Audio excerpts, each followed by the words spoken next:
going to be done. Against 2 opponents, I'm not going to c-bet. I'm just going to be done with his hand. Richard Parker, if you want to just point and wave, that'll do it. I will fold to that. 10 of spades doesn't change anything. I'm still just done with a hand, not putting in another dime. The goal with ace-2 offsuit, making the raise pre-flop, is just to have everybody fold to vintage ATL and have him fold too. If we get called, then we hope to be up just against one opponent, and then maybe we go ahead and fire out a c-bet. Or there's always just the backdoor chance of us hitting a hand. Against 2 opponents, though, a small blind, a button, just pretty much done with it. And I'm actually kind of surprised, to tell you the truth, that we even saw that flop. With an ace-queen and an ace-jack, I would have expected Richard Parker to make a 3-bet pre-flop. When he made the call, Stan Quinton has to start thinking about maybe making the shove himself. So vintage ATL making another shove, this time with a little less than 10 bigs. 10-2 offsuit is not going to be in our defend range. We're gonna be defending light. Don't get me wrong, but 10-2 offsuit is just a little too light. Too light for my taste.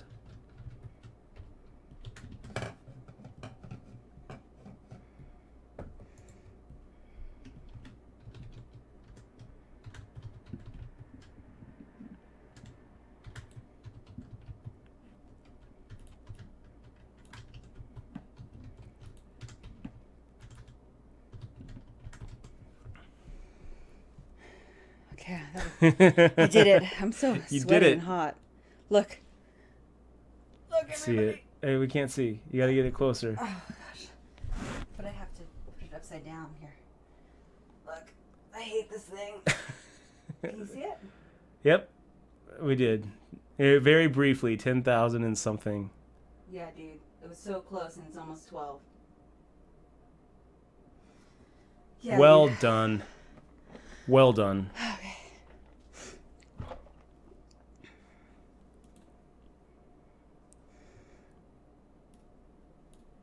Okay, guys. Now I'm really sweaty. But you know what? This is a really good thing to have because it recommends that you do 10,000 steps a day, and I was like 1,800. I was like 800 away from 1,000, and it resets at midnight, and I would hate to be so close. So close, guys. This should be a pretty good situation to make the raise with, and if one of these guys shoves, I'm liking it. I'm feeling good about a shove here. Yeah, Richard Parker making a 3-bet.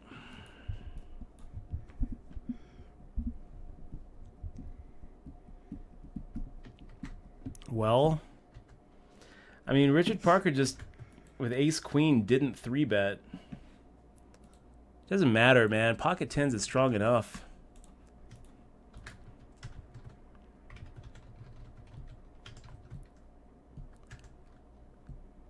That's going to be pretty good flop for us. He gets a couple of outs on the turn. Misses it on the river. Nice hand. Ooh. Oh, that's a good shower emote. I like that. Killing bird showers. That's what I need, Dutch. I need showers.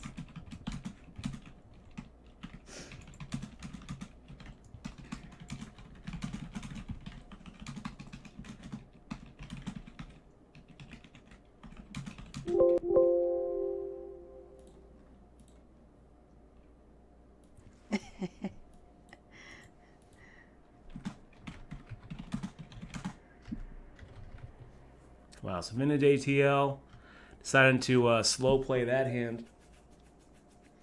And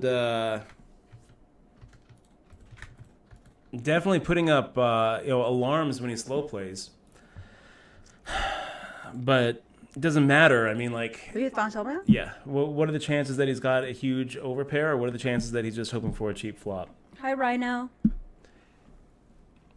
my God. Gene wishes she was outside with me.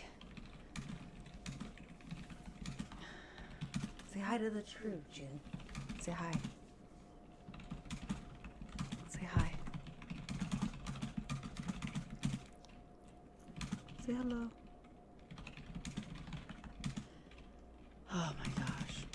congratulations, Dutch. I didn't have to blow my bubbles on you. We put a real bad beat on Pocket Kings there. Oh, Vintage ATL kept on shoving and kept on shoving and kept on shoving. And then the one time he doesn't shove, he actually has Pocket Kings.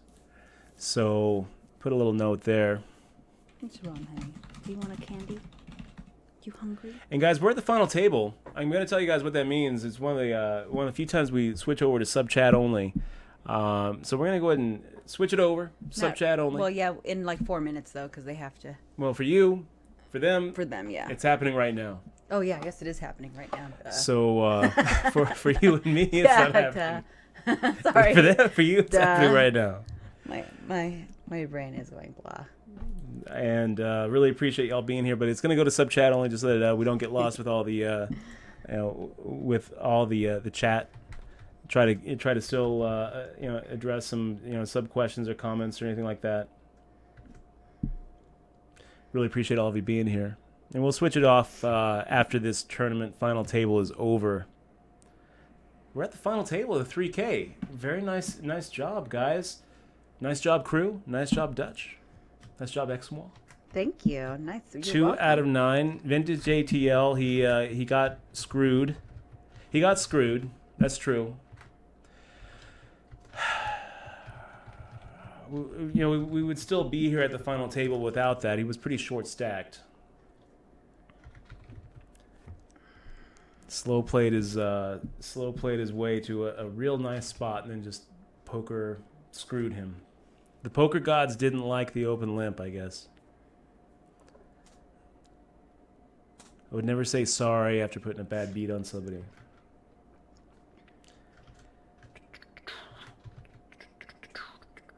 That could have easily gone our way too. I mean, we could have been the bubble boy right here with the pocket tens. I'm looking at it right now. And guys, I'm gonna hit the Twitter verse here in a second. Oh yeah, I wanted to see what that 10-7 suited against the nines was. Can somebody shut that dog up? Okay, maybe not.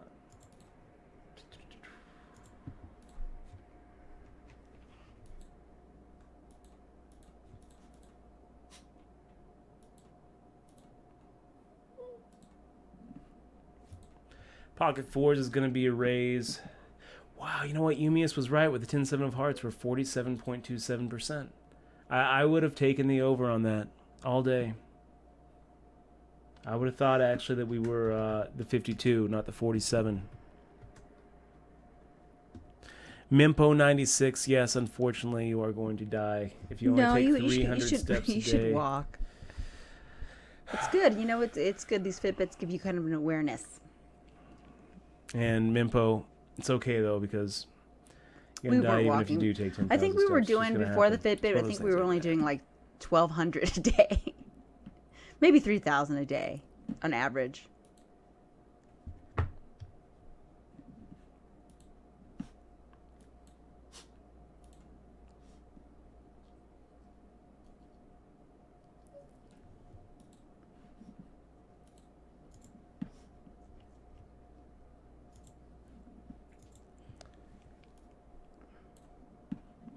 I'm going to make the raise here.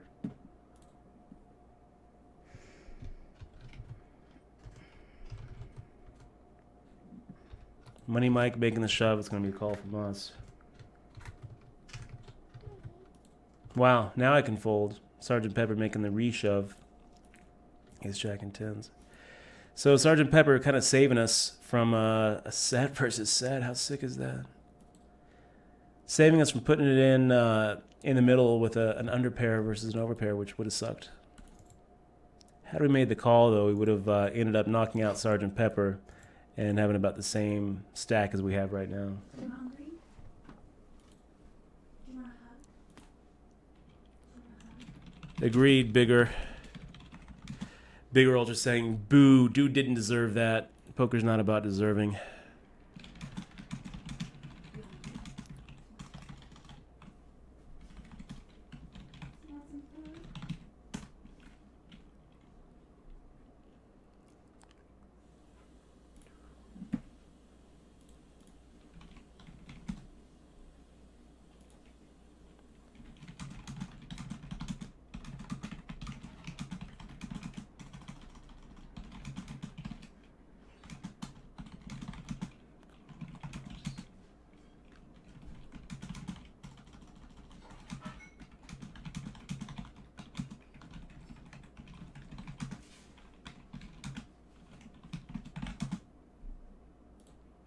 So we have our first casualty at the final table. It looks like that's going to be it for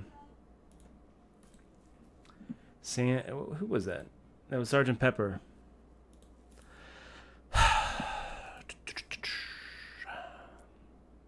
Sticky Slug asking which tourney is this? This is the 3K. Let me go and get the payouts up here. So first place, 1,898. This is the big tournament of the day on wsop.com. Guaranteed 8. So $226 for 8th place. We're 2 for 2 tonight, guys. So it looks pretty good. It looks like we're going to start the weekend off pretty good. We final table bubbled the $10 rebuy add-on. If you're gonna final table bubble one of them, that would be the one to do it. Karma Kiosk making the shove here for 100,000 for 12.5, 13 big blinds. Karma Kiosk. Getting through, nicely done. Did you put it on Snapchat? Yeah. And tweet it out. Oh, hey guys, I'm back. I had to feed Madoog. So little Jack 6 suited Tom Hammer's making the shove. Are we doing that, Tom? Are you going to just shove for 5 big blinds? Why not? I'll call you. I'll call 32,000 more. Getting 2-1 with Jack high. And I will hate it, but I'll make the call. You have 0 fold equity, so maybe it's a fold. Tom Hammers folds. Everyone folds the Karma Kiosk. What do you do, Karma? Folds too, and we get our first walk of the tournament. I don't blame you. Nice. It's a scary stack. Do you want to put the payouts up on the tournament? I'm one step ahead of you. Oh, you are? I already have. So 408 Shaytak. We're in 8. There's 8 players left right now, so we're guaranteed 226. If by chance we do end up winning this tournament, it's going to be $1,898. Money Mike making the raise 17-2. I don't really know where the other 1,200 is coming from. I'm sure it makes sense in your head, Money Mike. We'll see if you change that amount up. If not, then you just kind of go into the keyboard and randomly coming up with trailing digits.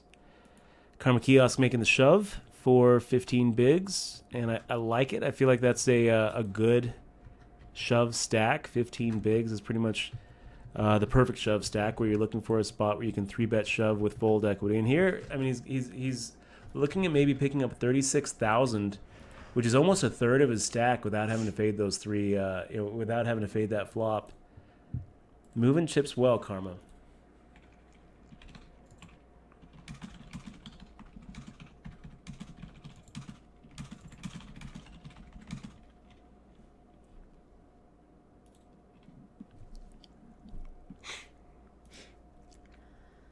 Oh, I'm glad I only have 5 minutes. How many sips did you have in your thing? I'm sorry, what? How many sips did you have? Oh. Looks like 10,500. You had 10,000 already? Oh, I was going to say, how the hell, dude? Cheater. Because I was like, you didn't do shit. Unless you were walking back. We went to the place. No, I mean, but I did more dog. than you because I just ran. I just ran around the block. Like so Tom Hammer's getting in there with his A7 against the A6. The A6 isn't as dominated as it might appear at first, because a very good chunk of the time A7 and A6 is going to end up splitting that pot. Anybody care to guess what that percentage comes out to? I'm gonna have to like, for me it would just be a guess. I'm gonna have to actually go to the odds calculator and see what an A7 offsuit versus an A6 suited is. And did Tom Hammers have the 7 of hearts? I think that he did, right? Yeah. So let me put this into the calculator here. Ace of spades, 7 of hearts versus ace of hearts, 6 of hearts. I'm gonna say that A7 actually scoops it maybe somewhere around 40% of the time. 47% win. 47%. Then A6 of hearts wins 20. Let me go ahead and pop that on the stream. Oh, look at that. We're on break, guys. So don't go anywhere. We've got the final table left to play out. That's what that little matchup was. So not as big of a suck out as it looks like, at first glance. and it was against Korobom, who had plenty of chips to gamble with, getting pretty good odds there, winning 26% of the time, tying the other 26% of the time. So I would have to actually get out the calculator and start figuring out the math of how that pot is looking at, but it's not that bad, So what? 26% of the time he gets his money back. 26% of the time he wins Tom Hammer's money. It's not that bad. Anyway, guys, we'll be right back.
Okay, guys, we're back.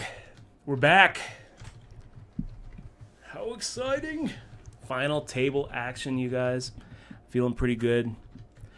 And, hey, I would like to let you guys know, too. Let me get that thing on the right back.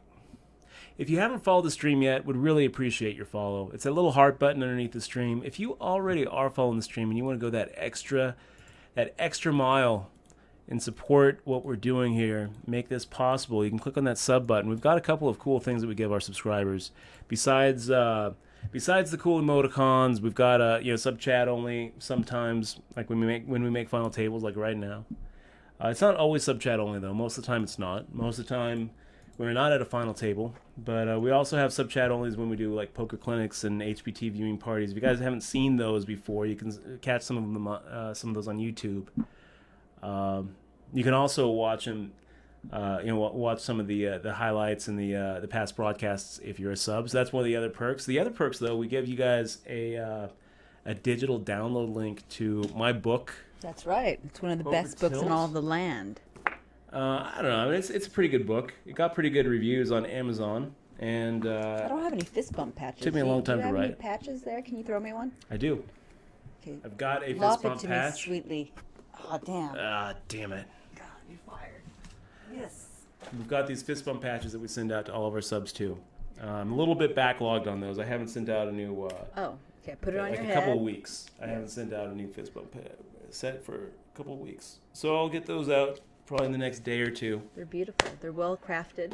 And hand sewn by Dutch. 2 fist bump patches for your subscription. Himself. Send them anywhere. Anywhere. The furthest we've sent them to Mongolia. Oh wow! Yeah. We have a Mongolia subscriber. Yeah.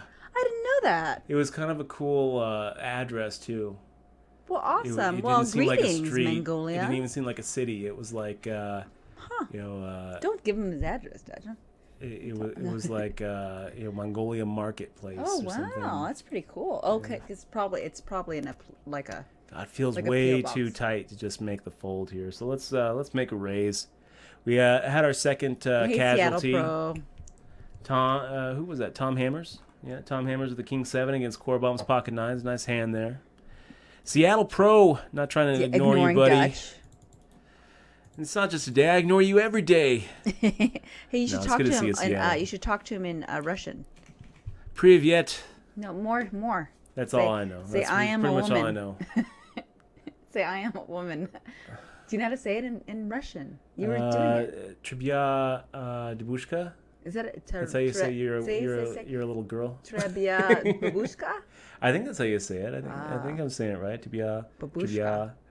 Debushka. I think I'm saying that correctly.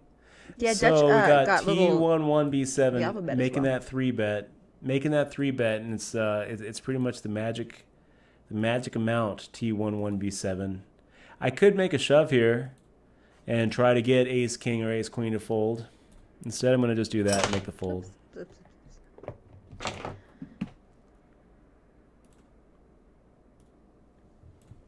Hi, June. I didn't say you. Oh, pocket aces. Oh, my goodness. Pocket aces. We've got the unbreakable hand, you guys. We've got the unbeatable hand. The hand that cannot be beaten. The invincible. The uncrackable. The unbeatable ace. My dog just ran it away from me. And we'll see if we get through. No, Karma Kiosk says, I will put up a defense. Ooh. I will put up a defense. 8-7-5. That's a little bit scary. A little bit scary, Karma Kiosk. A little bit scary of a flop. Fire out the same amount as our C-bet. I'm not worried. We've got the unbeatable hand. We've got the hand that can't be cracked. Well, 8-7-5 is kind of a scary board. Yeah, it is. But so what do you think? What are you putting Karma Kiosk on? I don't know. I don't either. I don't know. He could be just like doing a weird little check raise bluff here. He could have something. Well, you know what? It doesn't matter because we've got the unbeatable hand. Let's put him to the test. Oh gosh. We've got the hand that can't be beat. Karma Kiosk. I would love for him to have kings. I would love for him to have like tens. Queens would be good. Jacks would be good. He makes the fold.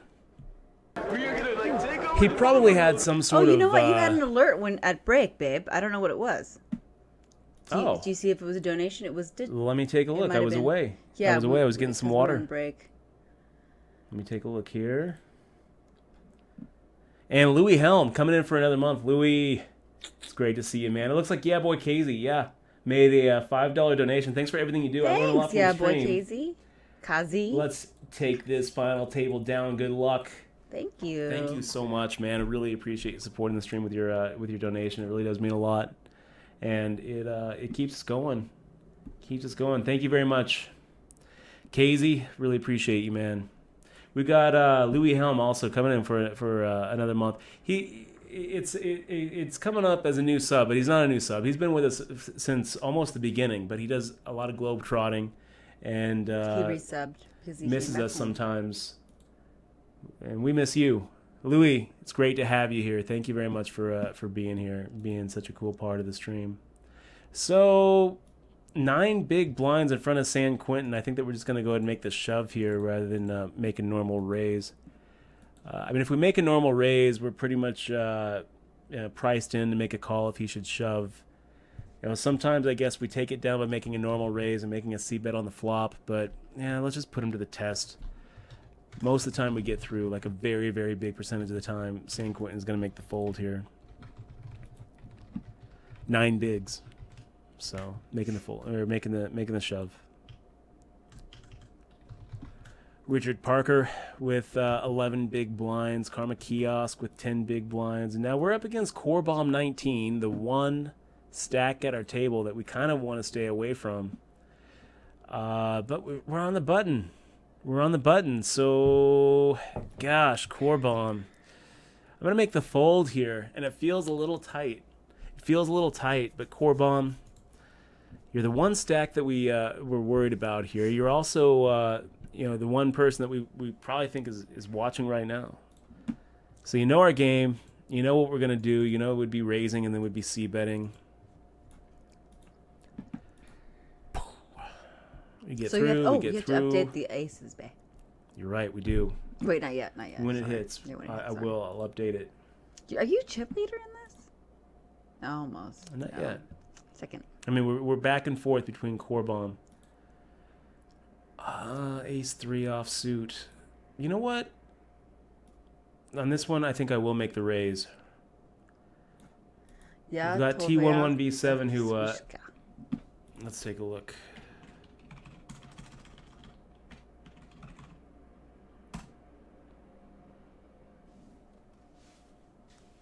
Seattle Pro enunciated, "I'm your girlfriend." Can you enunciate that for me? Ja tvoj devuška. Ja tvoja devuška is I'm your girlfriend. Ja tvoja devuška. Did I say it good? Yeah. Ja tvoja devuška. And I think if I'm going to write it down, it would look something. Seattle Pro, how do I say, you owe me money? I am your girlfriend. You owe me money. This. Oh, look. Dutch has the language down. He got stickers. Hey, Poker Mindset Coach, how are you doing this evening? Good to see you. Oh, is that the bush? Almost right, Seattle? Is that almost right? That's funny. See, I'm gonna learn Russian through you, Dutch. See, that's the thing.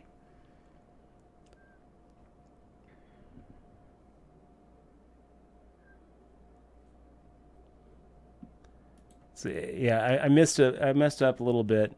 My Cyrillic typing is even worse than my Russian. It's pretty difficult. It's close. I can't imagine. It's good that you even know. That's what he's saying. He's saying that's the proper way, probably. Yeah, like I misspelled that. I misspelled that. Okay, if you. I was trying to say. For all you guys watching on YouTube world, Dutch is typing in Russian, or what is it called? He's typing to one of our. I've been learning Russian, you guys. I've been learning it on Duolingo, which is a very good. I was trying to type out devushka. I was trying to. So Duolingo is devushka. Free, and it's free. It's a free language learning app. Soon they will have. He doesn't even know what that means. Oh wait, that's what it is. Yes. Oh, how do you say that? that's devushka. Devushka. That's what I was trying. That's what I was going for. It's hard. It's hard because it's a different alphabet. Yeah, it looks cool though.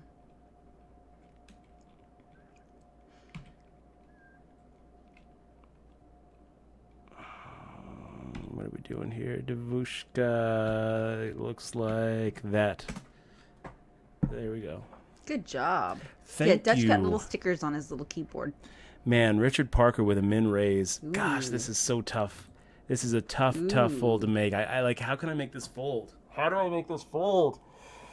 Oh, gosh. Why would I fold A7 offsuit at the final table? Oh, gosh. Why would I do it? Why would I do this?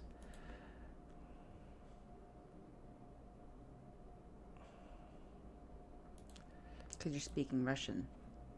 Well, that's a pretty good flop. Oh. You know, this is... Seattle Pro. Root. That's really cool. I just wish I knew how to say it. Oh, man. I guess now we lead into Richard Parker, who probably has Don't three look at outs. me. Oh, you're looking at the crew. Sorry. Who probably only We're has right three across. outs here, actually. So let's just check to him. He's probably looking at like an ace. Like he's probably looking at a bigger ace. We were probably well ahead of him on that flop. All right. Now what? No idea. Oh, we have to fix that. I mean, I kind of put him on like an ace queen, ace jack type hand. Now he fires out, and I don't think we're ever ahead. He probably is. Who knows what he has? I don't know what he has. I'll tell you what I do know is this is the kind of player who doesn't 3-bet with ace queen, but does 3-bet with ace king. He's the kind of player who's been letting us get a couple of walks. He's the kind of player who leads out with a set. So when he raises pre-flop on the button in that situation, I almost want to just make the fold. Then when the flop comes out 7 high, I'm loving life. I'm feeling like we're in great shape. The turn came a king, and now I'm putting him on having a 3-outer. So I check to him. But then the 3-outer that I put him on actually comes, and so I check to him, and now he fires out, and I have no idea where we're at. No idea. So it's one of those situations where I almost wanted to just donk lead into him because I couldn't count on a c-bet. I'm looking at him thinking, this guy's not going to c-bet into me. I might as well just donk lead. But then I'm like, well, he probably has ace-queen. But then the hand that I put him on hit. So the only thing that I could see him bluffing there is a hand with showdown value, like ace jack, ace 10. And I don't think he's bluffing with those kind of hands. I think that he's going to just check back. So I guess the only thing that I'm really beating if he fires out a bet as a bluff is a jack 10. Because I don't think that he's bluffing with the smaller pocket pairs. I don't think he's bluffing with ace jack or ace 10, a hand that has showdown value. Karma Kiosk, short stack wizard, making the shove. I'm going to get out of the way with king jack offsuit.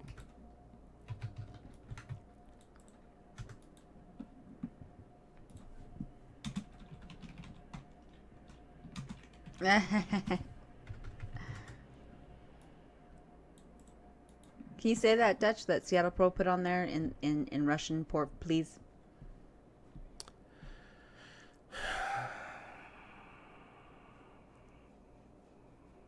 I think yes. Or no. Dutch is really focused. No. Can't do it. Oh. So making the raise here. If Money Mike makes a shove, it's going to be a call. 40,000 more, getting 2.5 to 1.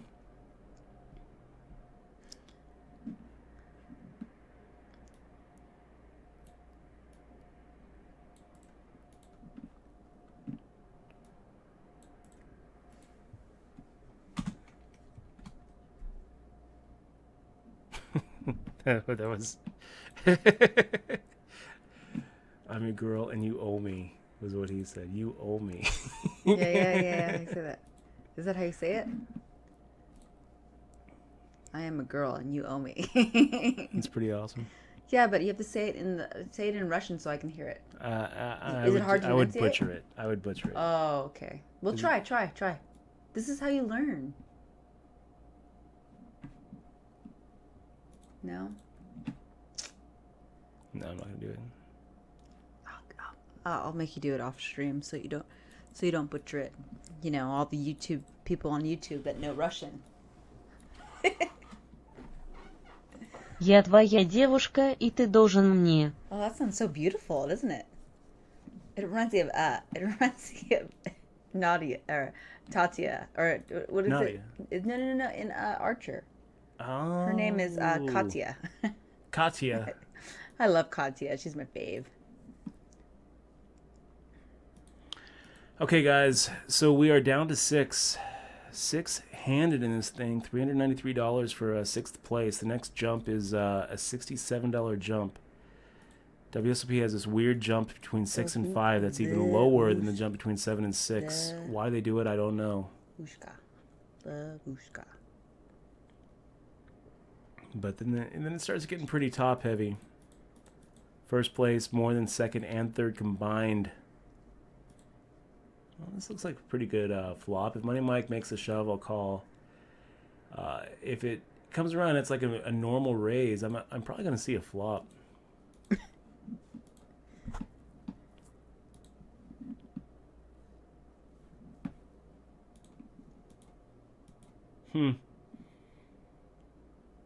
Actually, against Karma Kiosk, I think I'll just make the shove here.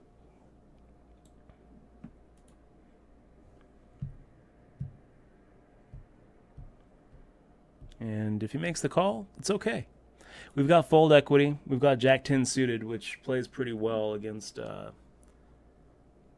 everything. And it puts him to the test. I mean, he's sitting here with 120,000 at the final table. It's very tough to call off your whole stack with a hand like Ace 8, Ace 7, King 10. It's hard to make those type of calls. You know what I have in my head? The Underground song. Through the Roof.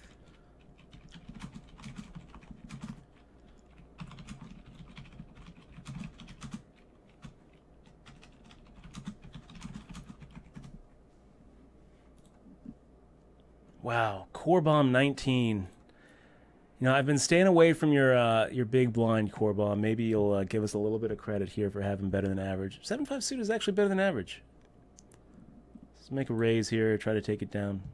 Nice hand, is chip it? Leader. I mean, hot and cold it's not, but it plays better than an average hand. It plays a lot better when you're the one making the raise. Oh, this is pretty good. It was, I think, 30 or 90 for the... Karma Kiosk making the shove? No, he folds. Money Mike, I'll make the raise here against you. And we'll see if Core Bomb decides to make a 3-bet. If Core Bomb 3-bets, we're coming over the top of him.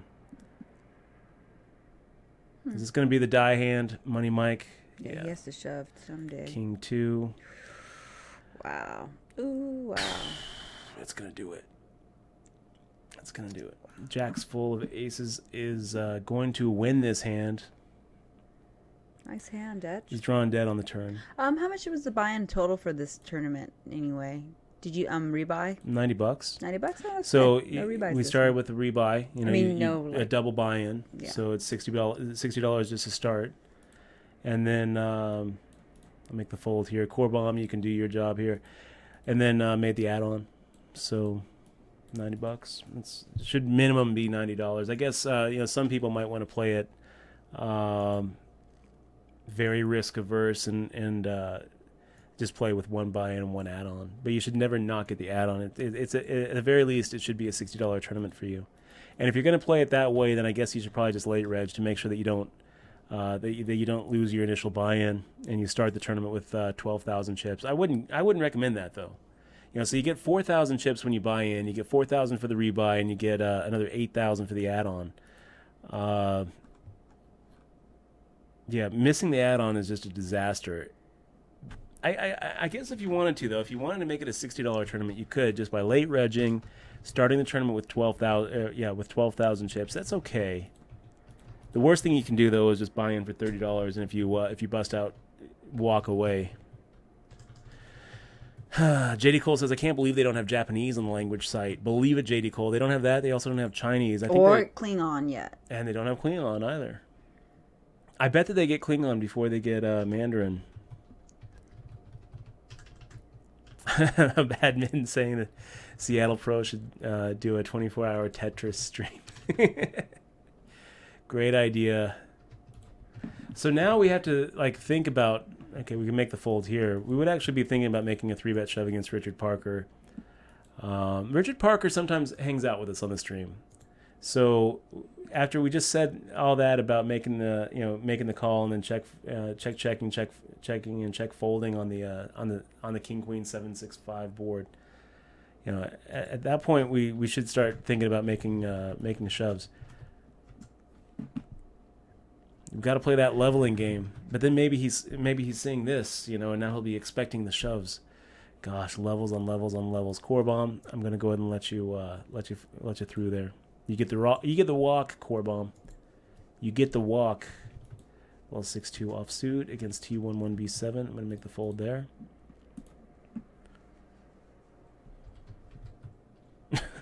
J. Cole.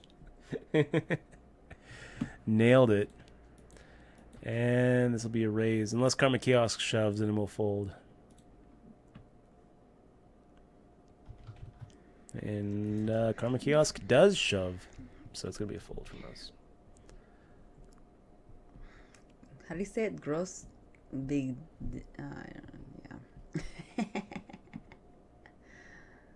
He's trying to say Dos Vadonia. Dos Vadonia. I know. A7 offsuit, 5-handed. Not against Karma Kiosk. Not against Karma Kiosk's big blind. I think that he's likely to just make a shove here with his stack. I think that he's looking at the perfect spot to make a 3-bet shove, and us making the raise here would be that perfect spot in his head. So A7.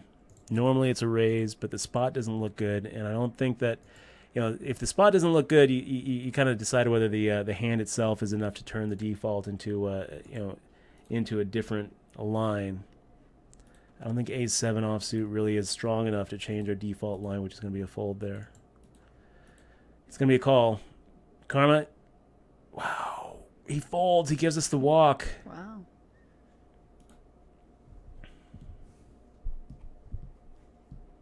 So it goes fold, fold, and Karma Kiosk shoves that. I would think he'd shove, right? He folds. We're going to have to make the raise here.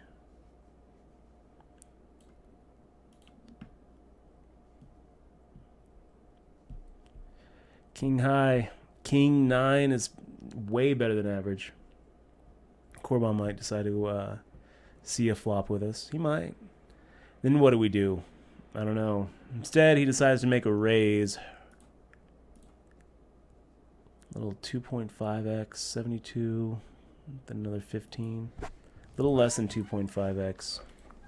I'm going to fold to you, Core Bomb. Maybe it's giving you a little bit more credit than you deserve.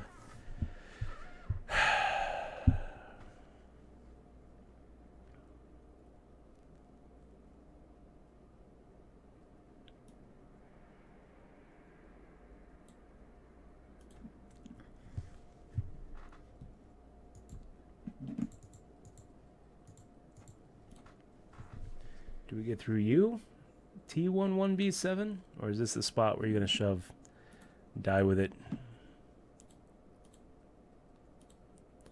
We're looking at a $72 difference between 5th and 4th. And a huge difference between 5th and 1st.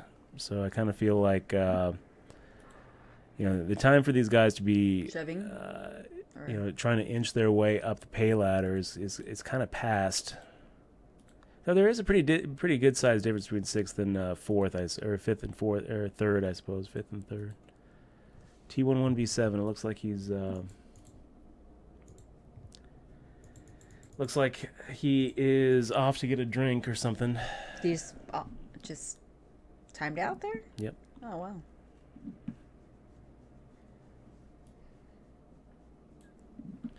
We'll make this raise too. 3 hands in a row making the raise. 3 hands in a row.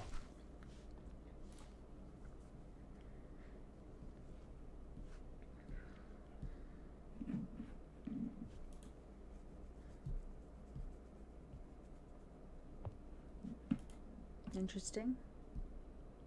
What's Richard Parker to do? Call. Okay.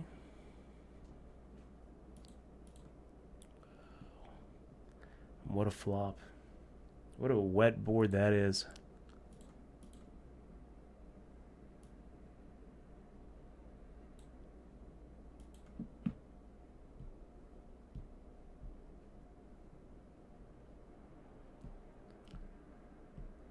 It's very quiet. It's very tense. It is. We get through. That's good. bum, bum. We should make a little sound every time you go through. Yeah? I don't have anything to make sound with, though. Oh my gosh. Badminton, I love that Kmart walk. Is that a Kmart one? I have that one too. Do you? That must be a new emote from the Kevin Martin stream. Look at that. I love it. Oh, that's cute. Flatty28 asking, are we getting any new emoticons anytime soon? It's really tied to the amount of subs we get, Flatty28. Yeah. So we don't get to just like make new emoticons when we want to. We're capped. Right now we are at our cap. Yeah. What are we at, 15? I think that if we get a couple more hundred like 1,000 subs, yeah. I think that's the next pay. I don't know. We need some more subs if we're going to get more emotes. We have a lot, though. Yeah, they're good. I like our emotes. Yeah, Seattle Pro saying, interesting final table. You're surrounded by sharks and no bony fish to be seen. I know, it's a good final table, really. It's interesting. It's a good final table. I feel like these guys have been playing pretty good poker, all four of them. I feel like this is what you kind of expect for a $30 rebuy and add-on final table on wsop.com. You got a couple of sharks. You got nobody really with the bony fish. No, disaster moves that I've seen so far. I mean, Richard Parker with the set of sixes. I criticize that play, but it's not like it's not like it's a disaster. It's not like the worst play I've seen, on wsop.com. It's not that bad of a play. I didn't think it was a bad play, but it wasn't that bad. So the default here would actually be a fold, but I actually feel like ace-5 offsuit is good enough where we're going to change our default position and make a raise here. And I don't know what we're going to do if T11B7 decides to make the shove. Because if he makes the shove, we're getting like 1.5 to 1 to make the call.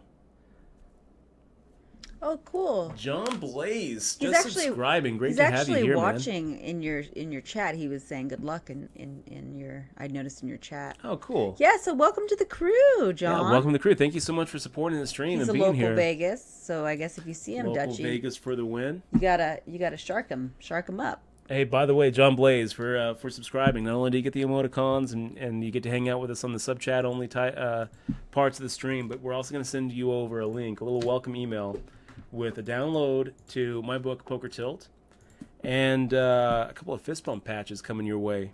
Thank you so much, man. Really appreciate you supporting the stream and being here, making the fold here with our 3-2 offsuit. Awesome. Thank you so much. You are awesome. All of you subscribers are the best. Yeah, this has been such a wonderful experience. Twitch. It's been great getting. It's almost been a year, right? Almost a year, yeah. Wow, started in March. It's really flown by, hasn't it? But really started in April. It's so cool that we have a community like this. Yeah, it is. It is. It's been awesome.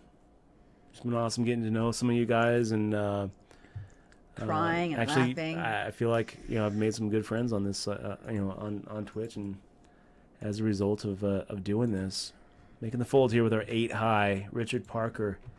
Richard Parker should have a pretty big hand here against Core Bomb. Ace Queen against Ace 10. I don't really blame you, Core Bomb, making the call, but I guess if ever there was a time to make the fold, it would probably be there. Wow, it doesn't matter. Richard Parker getting in as a 3.5 to 1 favorite against Core Bomb, looking really good to make a double up and then some. There is no justice in poker. Poker is not about deserving. Poker is not about who got it in good. Poker is about the very long term. And the problem is none of us live that long to realize the actual expectation that we have. That was a very, very cruel run out for you, Richard Parker. If you're watching this, just know that my sympathies for you go out to you.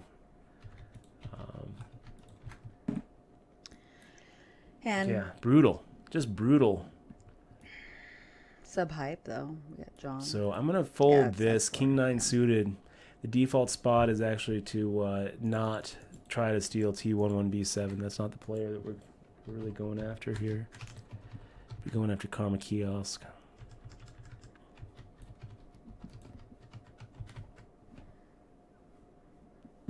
Yeah, so far, Nikki, T11B7, he's been playing pretty damn good. Pretty damn good. YOLO Schwaggies just followed the stream. Thank you very much, guys. If you haven't followed the stream yet, it's that little heart button right underneath the video.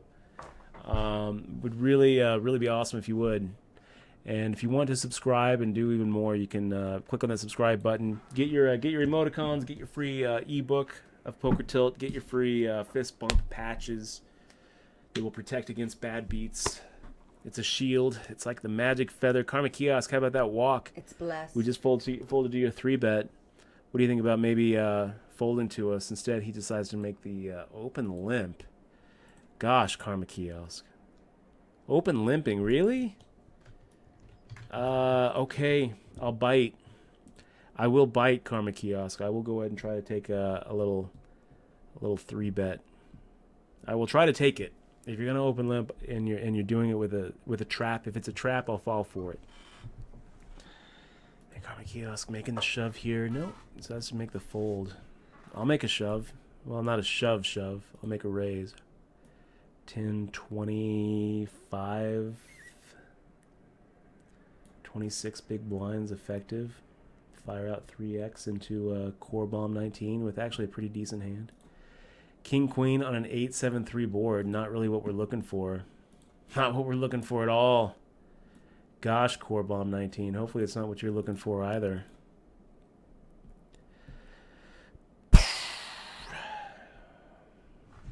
Oh, JD Cole 72 saying you need a soundboard where you can push a button and break the silence. Good idea. Like that. Core bomb 19, man. Making a raise here for 2.5x, and this is tough. It's really tough because I kind of expect core bomb to expect us to c-bet, and I kind of expect core bomb to sometimes make this type of move. I'm really tempted to do it. Do we just make the shove here and put core bomb on weaker than king, on actually like weaker than a pair?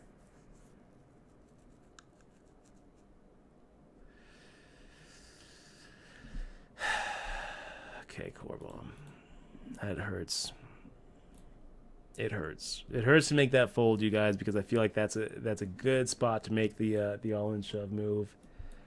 The problem is if we get called, it's just a disaster.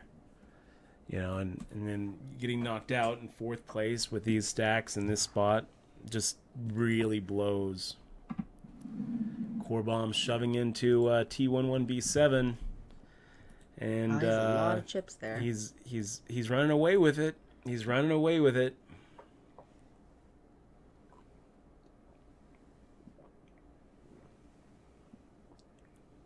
Karma Kiosk wants some love in the chat, Dutch. Karma Kiosk says, "Who's on my side?" I know.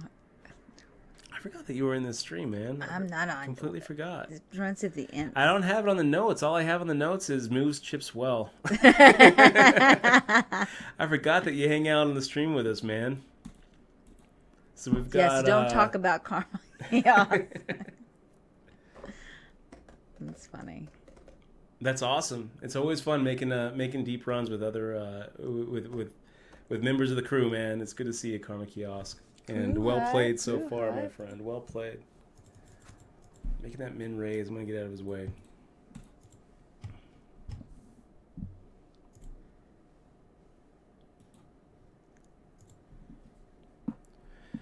And it's that classic coin flip. What a flop, too. Wow. Turn goes core bomb's way. The river is going to go core bomb's way. And we're going to lose a tough competitor in Karma Kiosk. God damn. Karma Kiosk, man. You got in as that coin flip, and that's really the difference right there. Just that's the difference. I'm going to make the fold here and let core bomb do his job against T11B7. He should be shoving anything, and T11B7, you know, unless until T11B7 gets eliminated or doubles up, I'm not really going to be playing a lot of hands here.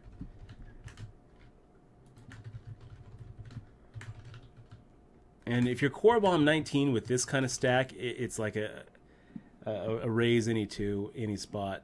T11B7 is going to be a call. If he makes a shove, it's going to be a call. There's no way that I'm folding this hand for 57,000 more. Yeah, pretty good flop. Can we hold? I guess not. Yeah. He hits his 10 outer on the turn. I mean, he was ahead pre-flop, but Doesn't even matter. If he shoves and turns over king queen and says, please don't call, I'm ahead. We're still supposed to make the call. And it sucks, but that's poker. A lot of times you have to get it in behind when you're priced in, and we were in fact priced in there. So now we have a little less than 10 bigs. It's close. It's really close. We could make the shove there and feel just fine about it.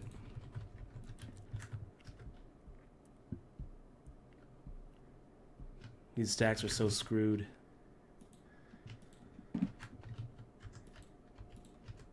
There we are, 3 players left. We're in second place. If someone were to come along and give us a fair price for this tournament, I don't know what it would be. Wow, he has so much chips. Well, now it's a little different, T11B7, because we're not priced in.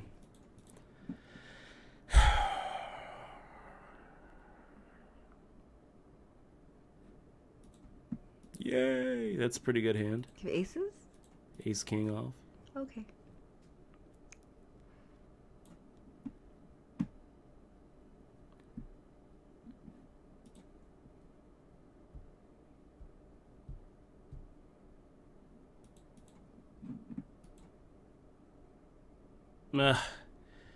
Core bomb. I don't really feel like you can make those kind of folds. Well.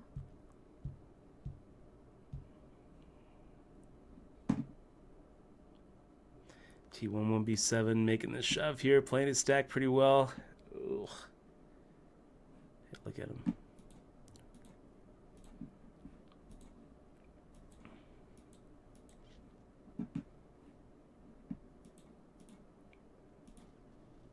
Ugh.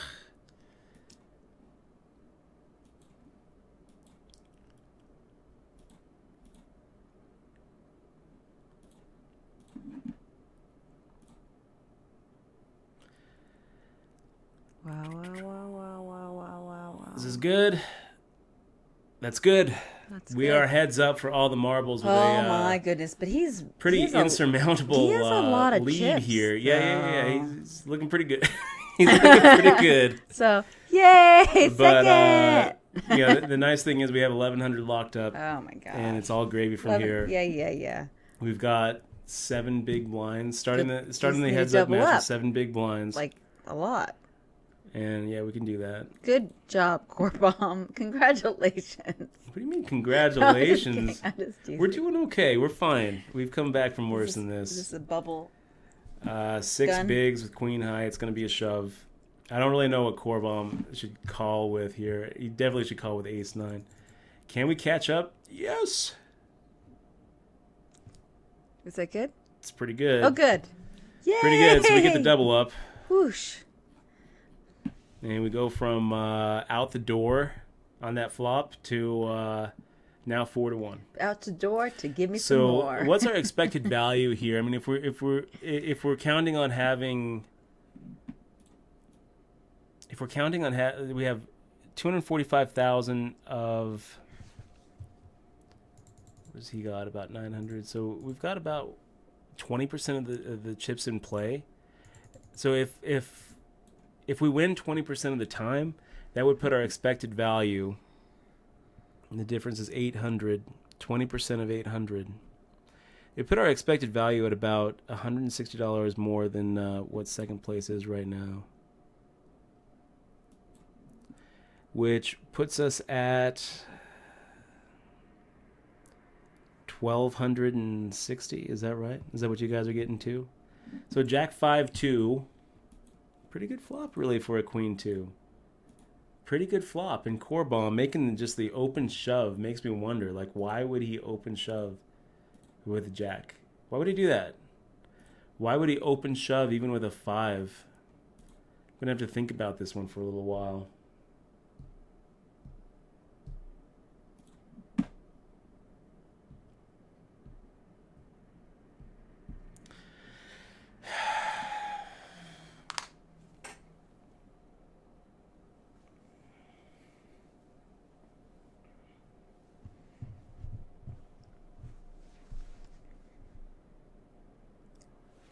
Yep.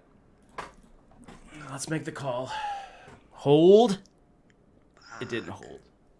So he gets it in there with the flush draw. He hits the flush draw, and that's going to do it. We almost got back to even. Almost.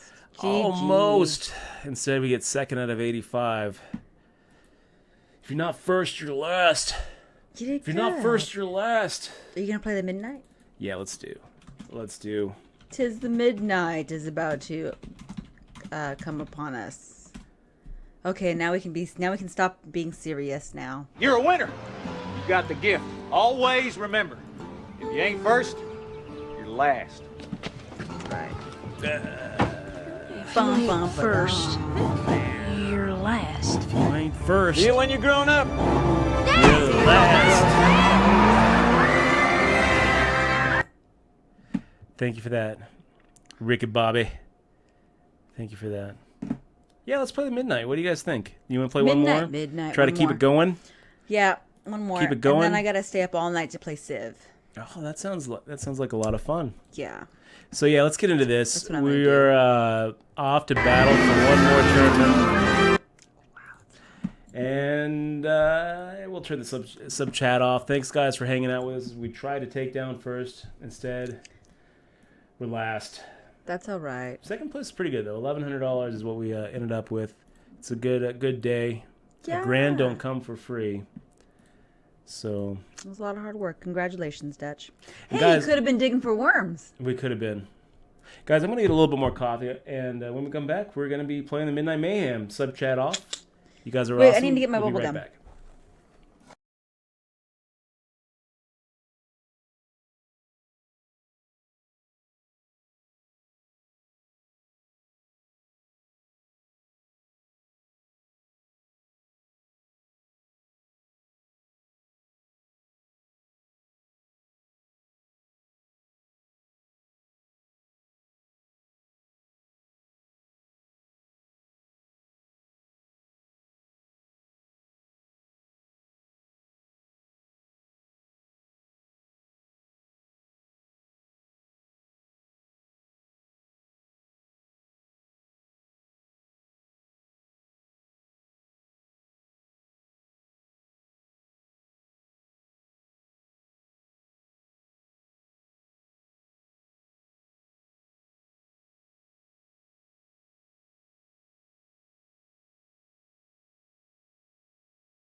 Okay, and we're back. Oh, my bubbles suck. What's wrong with your bubbles there? Oh, they're limp. Limp bubbles. F Link saying the worst movie ever made. Talladega Nights, the worst movie ever made. Oh man, I don't agree with you. I'm not saying it's the best movie. It's not like it's not on my short list of like, you know, that is wrong. That is the best movie ever made. What are they talking about? But I don't think it's the worst movie. So many times. If you think it's the worst movie, I think that you probably haven't seen that many movies because I have seen some bad movies. No, it's a great movie. That aren't even close. He was just trolling. He knows. Welcome back, everybody. Back from the break. And now we're back again. And we're back. You guys, thanks so much for being here. Really appreciate it. If you're not following the stream, make sure to click on that little follow button. You can also sub if you feel like you're getting some value and you feel like maybe buying and making X and Y down there a beer. I don't drink. Buy me chocolate. Buy her chocolate. Her birthday is coming up. And a massage. Her birthday is coming up. Yes, so my birthday is making the raise here. My birthday is in 5 days. So if anyone would like to send me a present, please request my P.O. box, and I would be more than happy to give you that information. Yeah. Okay, so we play this a little bit different because we play it a little bit differently because there are no rebuys, there are no add-ons. The effective stack sizes in this tournament is actually quite low. So instead of starting at a 3x, we just start with a 2.5x, and we're going to be playing. You know, the stacks are actually so low that you can't really expect to just fold your way to the ante round. So yeah. Every pot matters. There's very little room for mistakes here in the Midnight Mayhem. It is not your normal normal wsop.com tournament. Have a good night, Money Miser. Good to see you here in the stream. Money Miser.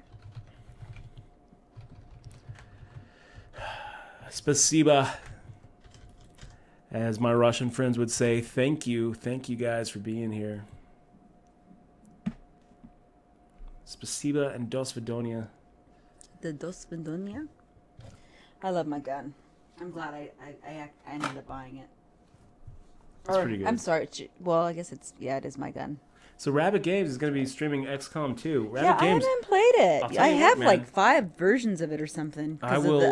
There's a really good Humble Bundle, guys, right now. It's great. Oh my It's gosh. XCOM. Actually, it's so good that I'm going to put it on the stream. You should put it on the stream. Let's go look at it really quick, guys, because it is a very good Humble Bundle. It was so good. I told my brother to get it, and my sister-in-law, and my niece. I said, "You need to get it." Yeah, look at this Humble Bundle going on right now. This is a pay what you want. So they put this. If you've never checked out this Humble Bundle site, it's a gamer's dream. I mean, it's just wonderful. For the low price of $1, you get the lowest tier games in this Humble Bundle, which, if you look at that, it's XCOM Enemy Unknown, Sid Meier's Pirates, Ace Patrol Bundle, and Sid Meier's Civilization 3. All 4 of these are great games. I actually own all 4 of these, so paying the $1 doesn't really do much for me. But then you go down if you pay more than average, you unlock all these games. I can tell you Civ 5 is worth the price right there. You also get Sid Meier's Starships and Sid Meier's Civ 4 Complete Edition. And then for $15 or more, you get all of it, including Sid Meier's Beyond Earth. And they also, look at that, they have XCOM Enemy Unknown and XCOM Enemy Within. So if you're a fan of the original XCOM franchise, this is a great way to get the reboot right here. Plus, they have more games coming soon. We don't know what they're going to be, but it's always for a good cause. And you get to when you pay, you get to say how much you're going to pay, and you get to choose where your money goes. You can give it all to charity if you want, or you can kind of divide it up between the developer or give the humble tip or whatever. It's just great. It really is an awesome site. And I would strongly recommend that you guys go take a look at it, guys. Also, while we're talking about charity, there is a pretty cool charity event coming up over at the Golden Nugget this weekend. We got the invite, but we can't do it because we're going to be streaming on Sunday. But if you guys are here in Vegas and feel like supporting a really good cause, it's for autism, and it's over at the Golden Nugget. It's hosted by Corinna and Chip Jet, which are 2 of my favorite poker players. Let me take a look and see if I can get more information about that. And you know what? Starting tomorrow, starting in the next... Actually, you know what? We'll just do starting right now. Between now and the end of our Sunday stream, any donations that we get on the stream, I'm going to actually... I'm pledging to the Autism Foundation that they're playing for. Since we're not going to be able to make it. Cool. And I'm also going to be donating a buy-in above and beyond that.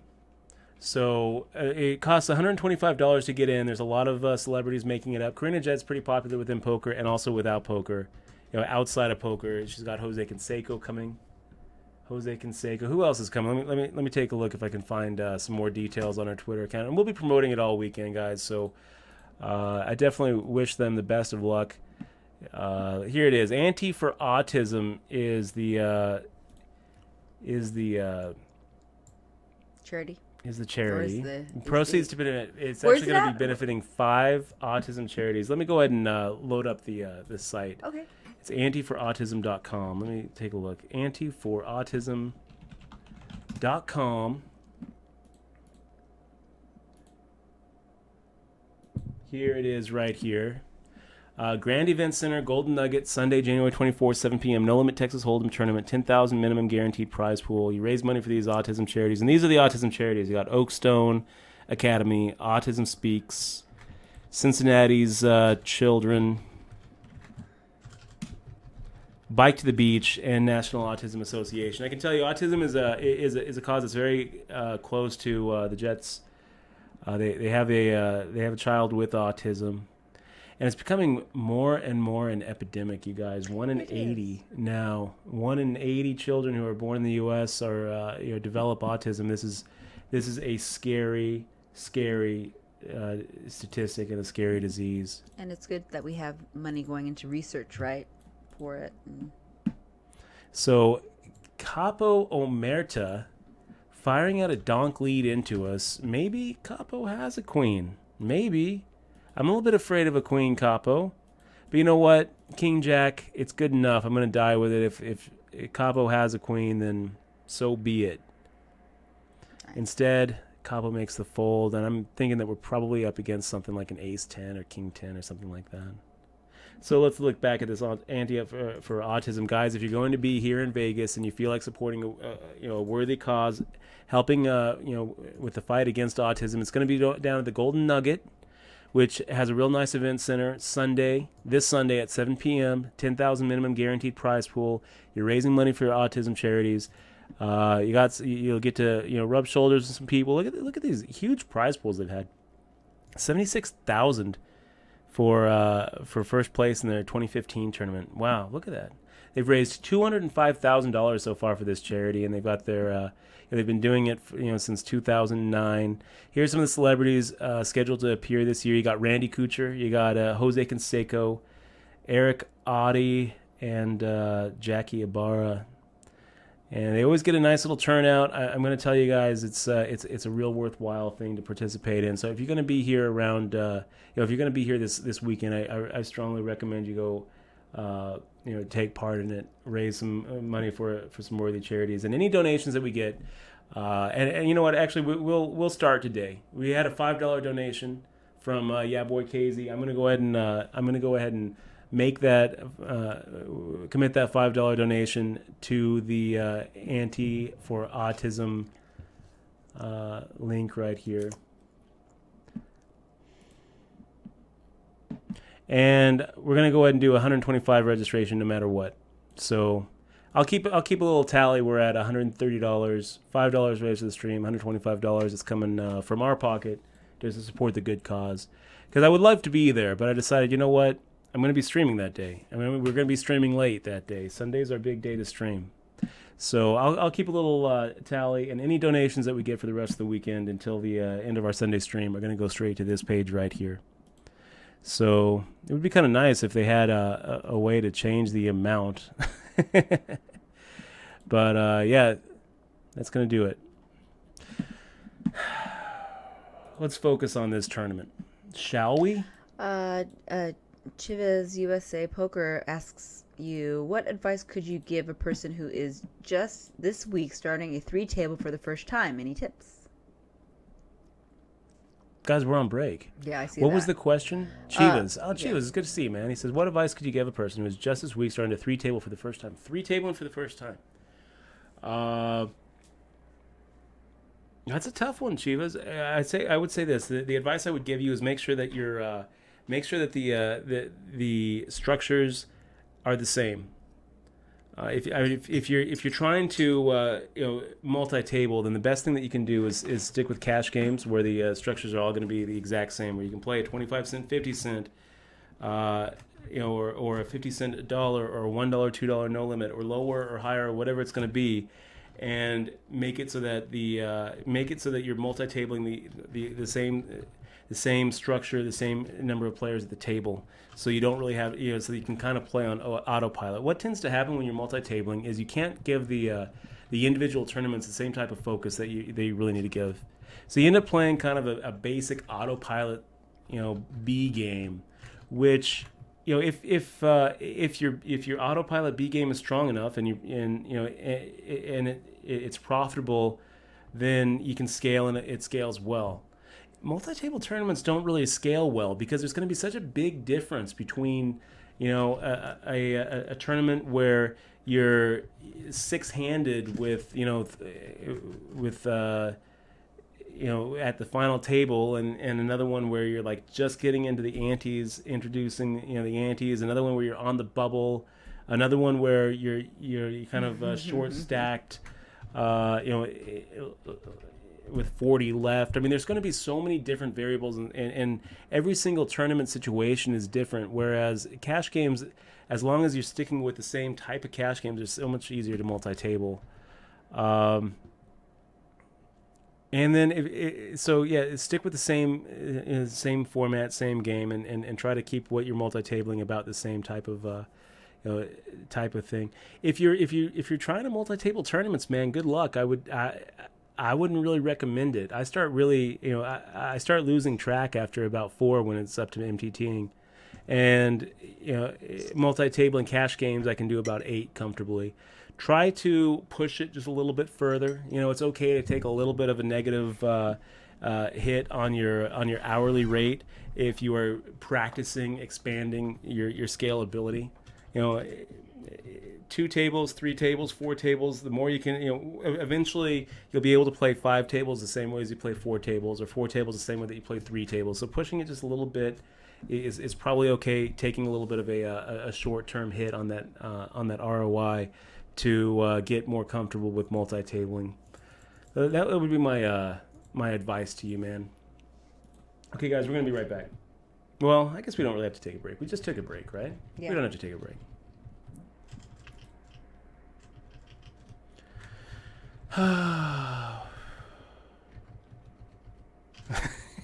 Pippin 87.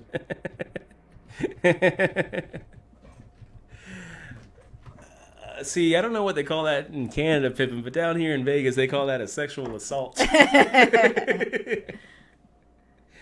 know what? One day, though, Pippin, I do imagine it's not going to be that far off where we do meet in person. I feel like that's probably going to be in the cards. In the cards, no pun intended. I always hate it when people say no pun intended, when they obviously mean the pun. Hey, is your info on, or is it off? It's on right now, but it's kind of up there. So we're Are 24 they yelling to 47. at each other there? Oh, at the table? Yeah, at the table. Capo Omerta's yelling at somebody because he had aces like cracked or something. It's like he had the unbeatable, uncrackable hand. That reminds me, I don't think that we've updated our aces, have we? That's right, we haven't. So let me go ahead and update that. We're at +9, you guys.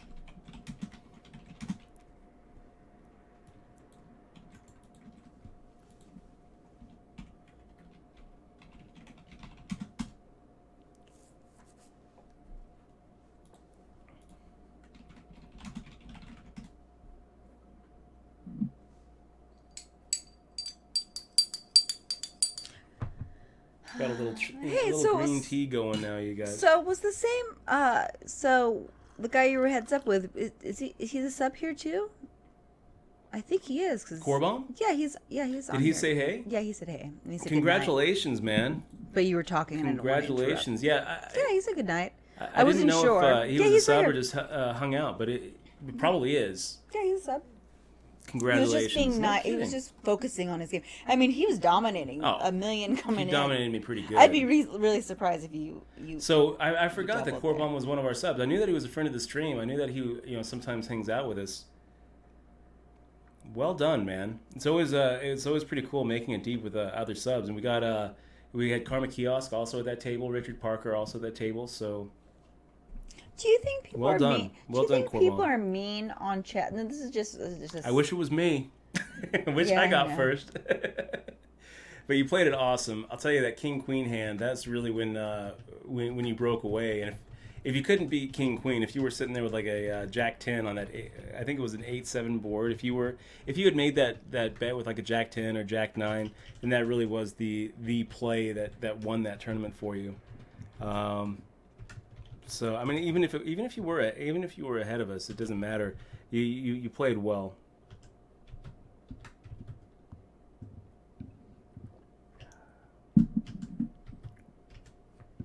So, like these people being mean, like really mean. Do you think it's just because that's how they socialize, or they're just angry? You're talking about at the table? Yeah. Like Capo or Merita? They're like your mama. I mean, they're really being mean to each other. Capo Emerita, disabling contact. Gotta love that mute button. And, you know what? Capo Emerita, I feel like maybe just taking a shot here. No, make the fold.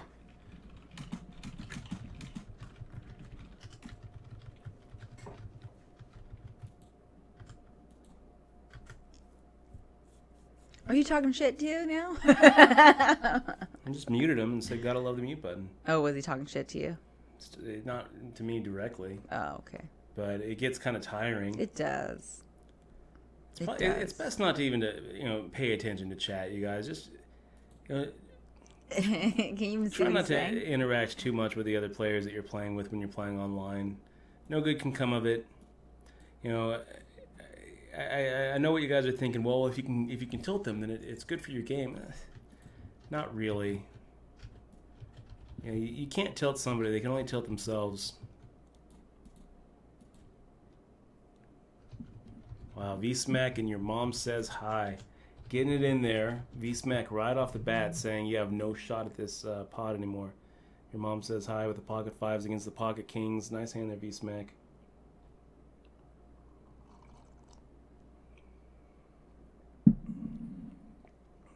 Dane Zyper, good to see you in the stream, man. Welcome to the channel. Asking what the term C-bet means.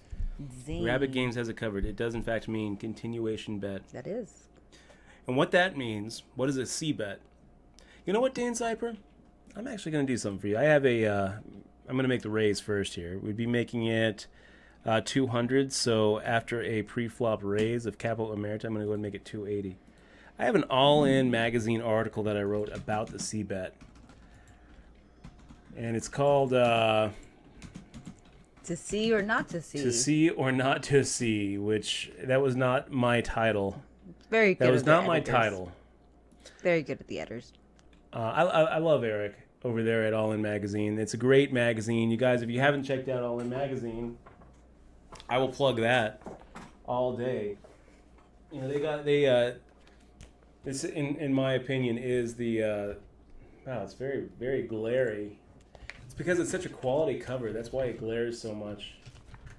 It's one of the few magazines left in poker that you can read without getting ink all over your hands. Dane, I'm going to go ahead and give you this link.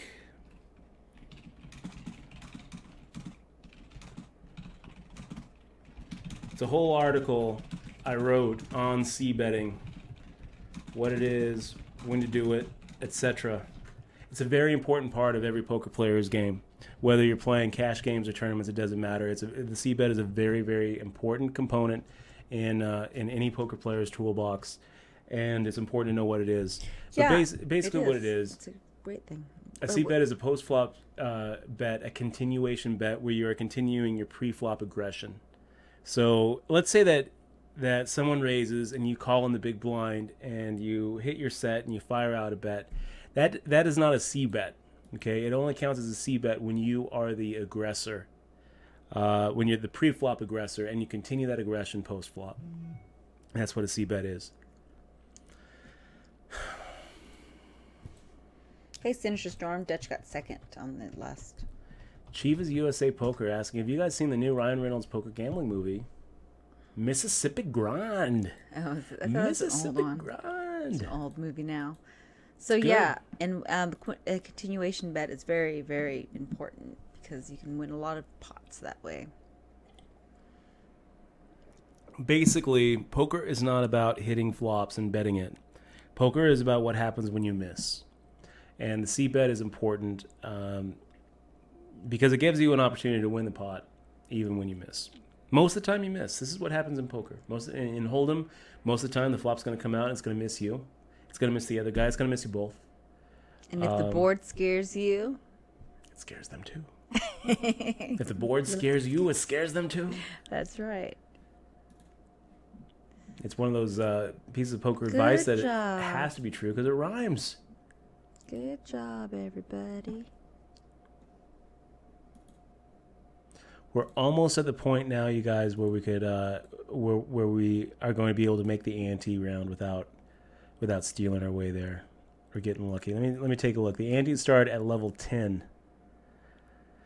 Blinds increase every 10 minutes, and we are at 50, 100, so we're at level 7. So it looks like we've got this round, another 10, another 20. So 27.5 minutes before the antes kick in. Oh my God, they're talking so much shit on your table. It's awesome. I just muted him. I know, I'm watching it. It's Capo Emerito, right? Yeah, and Mama. And your mom says hi? Yeah, your mama says hi. Oh, is that what they said to each other? No. I just said that because it was funny. But yeah, they're talking. They're saying, "Get a life, Mr. Poo Poo Head, Mr. Poo Poo Head." That's what they're calling each other, Mr. Poo Poo Head. Yeah, Oh Rabbit my Games. Gosh, that is the funny. truth right there. Anonymity really brings out the worst in people. It does. Who was it It that said does. you give a man a mask and he'll show you his true face? I believe that was Oscar Wilde. That is a good little. That's a good little thingy. A good little mask. I think that was Oscar Wilde. Let me see if that was. And I'll tell you, Oscar Wilde, man, he was born way too soon. He really was. I think that he would have had a fun time in today's age. Oscar Wilde, if you give a man a mask, I'm pretty sure it was an Oscar Wilde quote. It sounds like something he would say.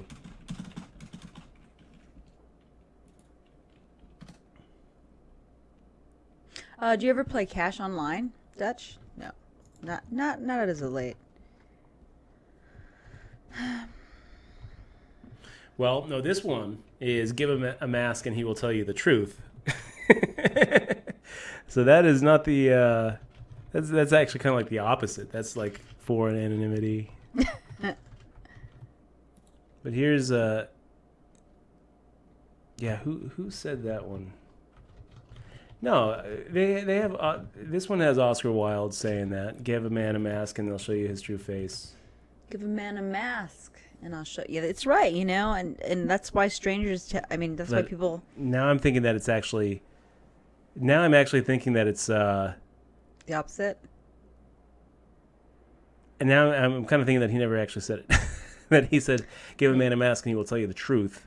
That's not really the same thing at all. Yeah, well, kinda, because it's also showing you that's the true self. It's the same thing. It is true. So like if someone spouts out a whole bunch of ugly shit, that's actually like what they would like to say. That's the kind of thing that they wish that they could say all the time. You know, it's disturbing. Or like, that's why people always tell strangers stuff.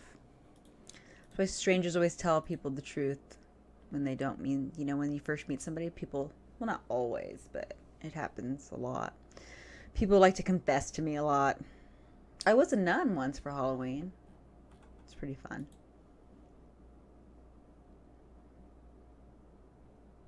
Oh, damn. Oh, wow. They look, Capo Omarta said has an enemy. Wow. Funny. What's that? I don't know why everybody. I mean, you're gonna see these people over and over again. I don't know why people are mean. How has my game at poker been? It's been okay, I guess. My poker's been okay. I'm $8 up. I haven't played a free roll in a while. Mostly because Dutch wants all my attention when we're on stream. I'm still looking for where he said it. Like, what did he write? Mayhaps he didn't say it, Dutch. Maybe it's some manifestation that you just said. I mean, you should trademark it right away. Yeah. He's getting attribution for it. Over and over, he's getting attribution for it. But, I mean, where did he write it? Well, it's probably the same thing. The saying is like, it's like you know how you play telephone and people say things and it comes out differently.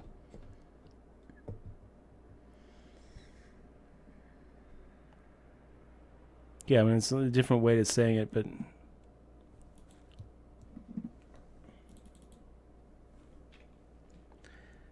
I'm just, like, wondering what book it was in or what article it was in or where... like, it's not like Oscar Wilde is, like, you know, that far back where we shouldn't be able to track down that specific quote from him if he actually said it. I'm sure Elvis said it. I mean, he's recent enough to have his picture taken. And so, you know, so often when they give quotes to people, they just aren't their quote. Well, pretty much may everything have said it once. I mean, people say a lot of things in their life. Yeah, it's true. It's true. Do you know when he died? No. November 30th, 1900. It's a long-ass time ago, Dutchie. I mean, a long-ass time ago. Long-ass time ago. I'm sure he said something. And I'm sure he meant that in terms of the masquerade balls or something. Yeah. Who knows?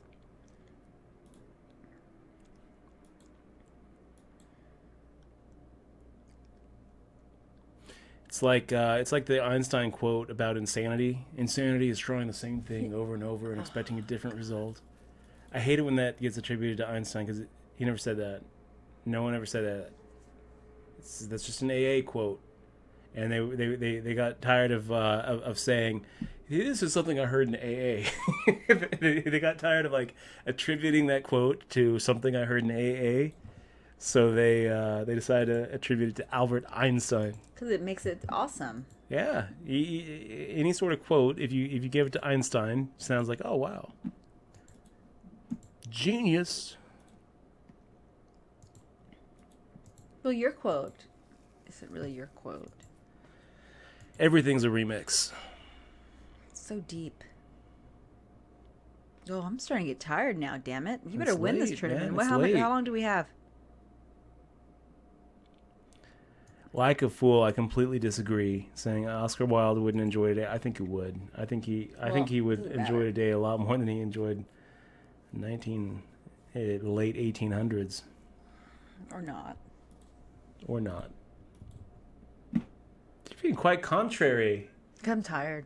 You want to get off the stream? I'm grumpy now. This is when I turn into a grump. It's like my happiness just fell to the grumpiness. Cause when I get tired, I'm really mean.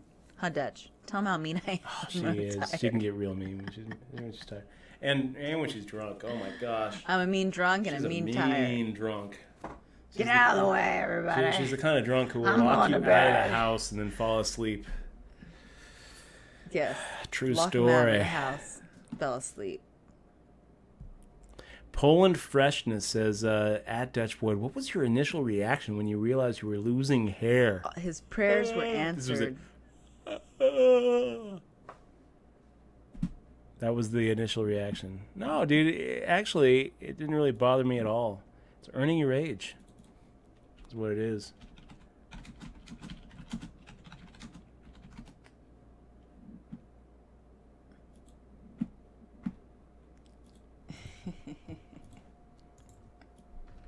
This was the reaction. That's funny. This was my reaction. Oh, you remember when I got my hair cut last year?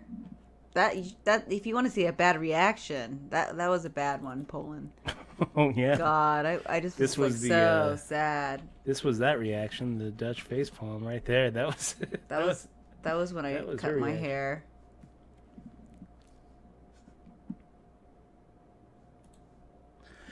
So we got My Time 1 making the defense. We've got Rook 11-22 also making the defense in the cutoff. We're up against two opponents here with a hand that figures to be the best. But a hand that we don't really need to c-bet. Not against two opponents. Let's go ahead and check. I'm going to let them think that maybe their hand is good. I'm not really worried about giving free cards to anything. Like, we're either just like dominating, or the only thing that I'm worried about is maybe like, you know, one of these guys catching a 2-outer, one of those 4%. So let's go ahead and fire out the half pot bet now.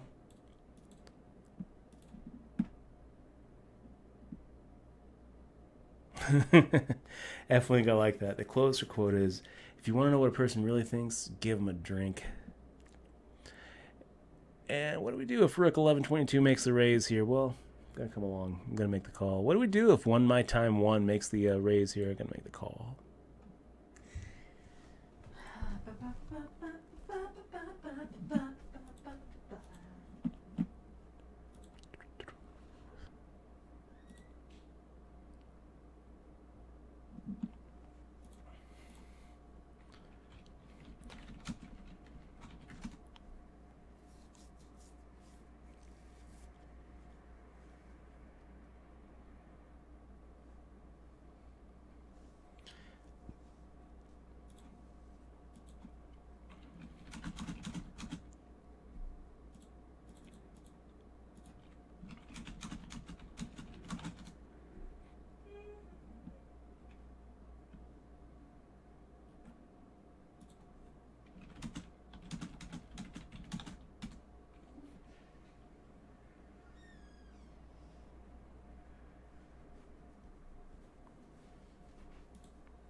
Rabbit Games saying, I don't trust anyone that expects you to assume they're trustworthy. You know what? A quote I really like, Rabbit Games, is the one from Way the Gun. Christopher McQuarrie scripted that movie. He also did Usual Suspects, and I think that he's just a great writer. He the dialogue he wrote was, let me find it, Hale Chittock saying, I'd never ask you to trust me. It's the cry of a guilty soul. But trust life. Always trust life. What is this? It was from Way of the Gun. What about this, the quote that we heard today? Death? Oh, that was a great quote from The Way of Tomorrow. Was that what that the cartoon world? was called? The World of Tomorrow. The World of Tomorrow quote, and it was death is the envy of all of the dead. No, life. Life is the envy of the dead. The now. No, the now is the envy. Now is the envy of all of the dead. That was the quote. The now is the envy of all the dead, yes. That was great. The now is the envy of all of the dead.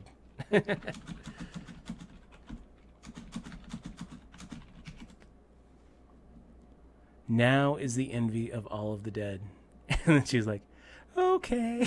Okay. I love that. You can't give it away. It's a great. You guys, 15-minute, guys. You got to watch it. 15 minutes on Netflix. You got to watch it. World of Tomorrow. Oh, it was great. Oh, you have to take the payouts off, Dutch. Is it the new ones? Those are the old ones. Oh, those are the other ones. Thanks. You're right. Pay the toll. Let's stick with the now. Let's stay with the now. I will take that payoff off. Where is it here? There it is. No more payout. I'll put this payout up. Well, that doesn't look good. Let's try that again.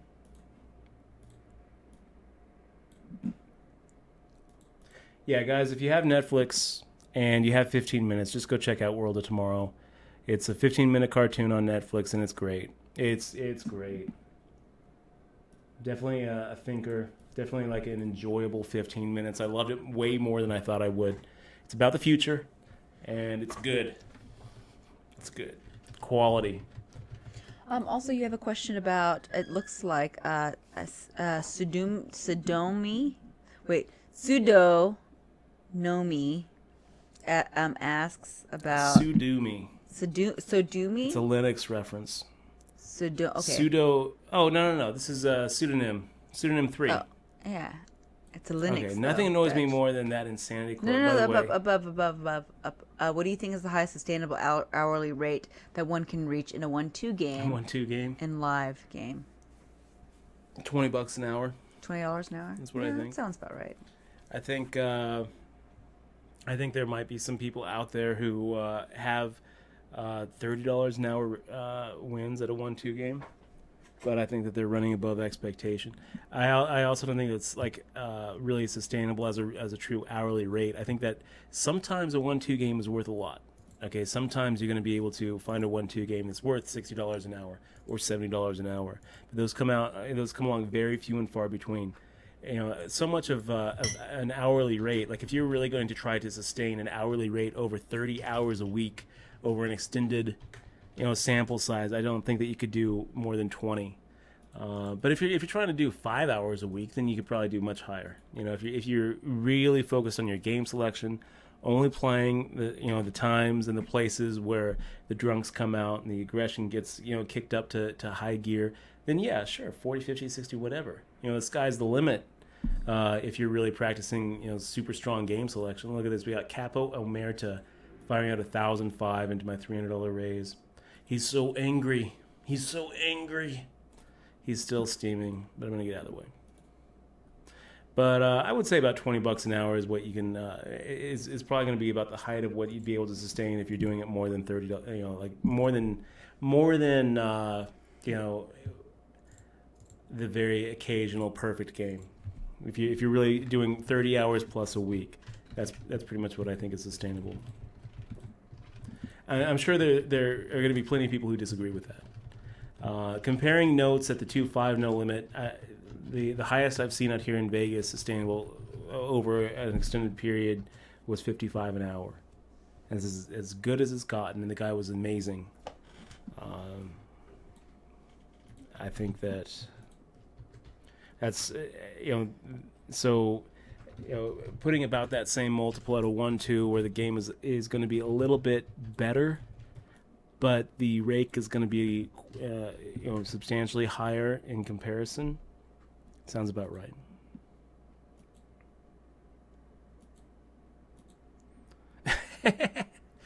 That's pretty funny, X.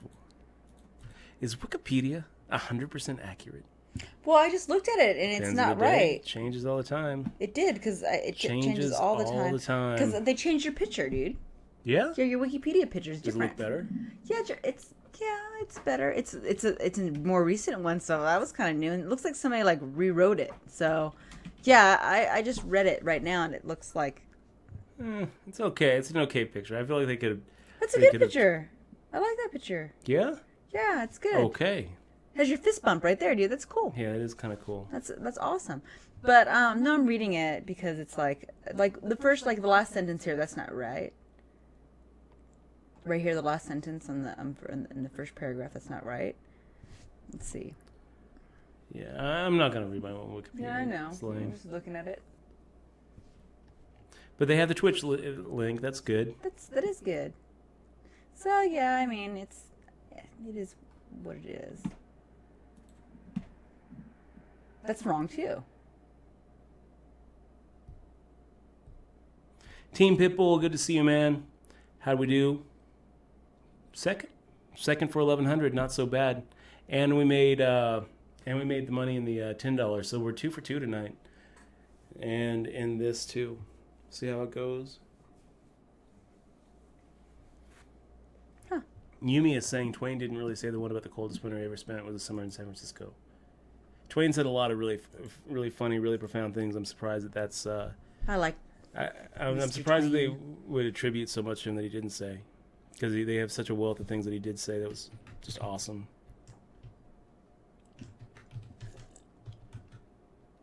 He was from my home state of Missouri.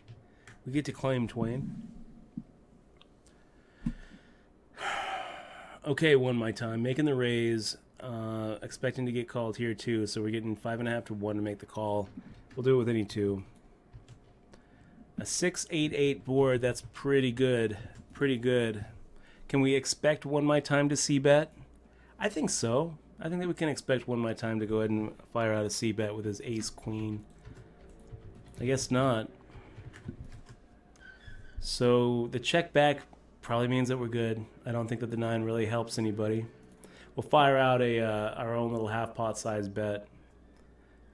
I'd be fine just taking it down at this point. We got Rook 11-22 making the call. If he had like some stupid hand, like a Jack 9 or like a King 9, I'm gonna feel really bad for just assuming that one my time is gonna make the C bet for us. So the Jack of Clubs hits, and now our hand is crapola, basically, just crap. Now it's nothing. That pretty much hit any sort of draw we could put Rook 11-22 on, and one my time making the overcall. Maybe he had a smaller pocket pair and just got a little stubborn with it, but probably not. So one my time, hit the set on the turn. That really kind of surprises me one my time that you wouldn't have fired out a C-bet on that flop 8-8-6. And that actually would have been really bad for us because we probably would have C-bet that.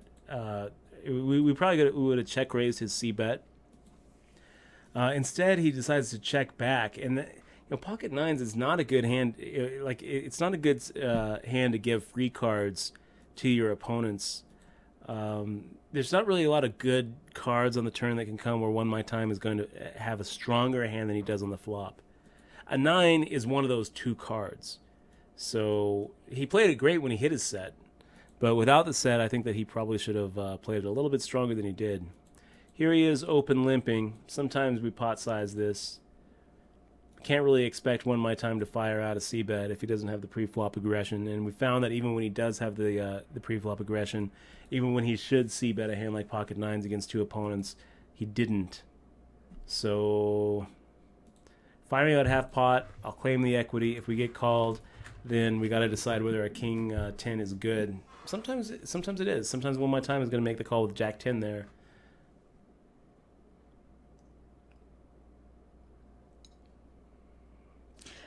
Dutch also, pseudonym's name was a Linux reference. It was. Yes, and it was both. So it was an extra smart. It was an extra smart name. That's pretty cool. Awesome. He said thank you for the thing. That's cool. Is it? I think it's a funny joke, and I'm glad that I got it, pseudonym. I'm glad that I got it.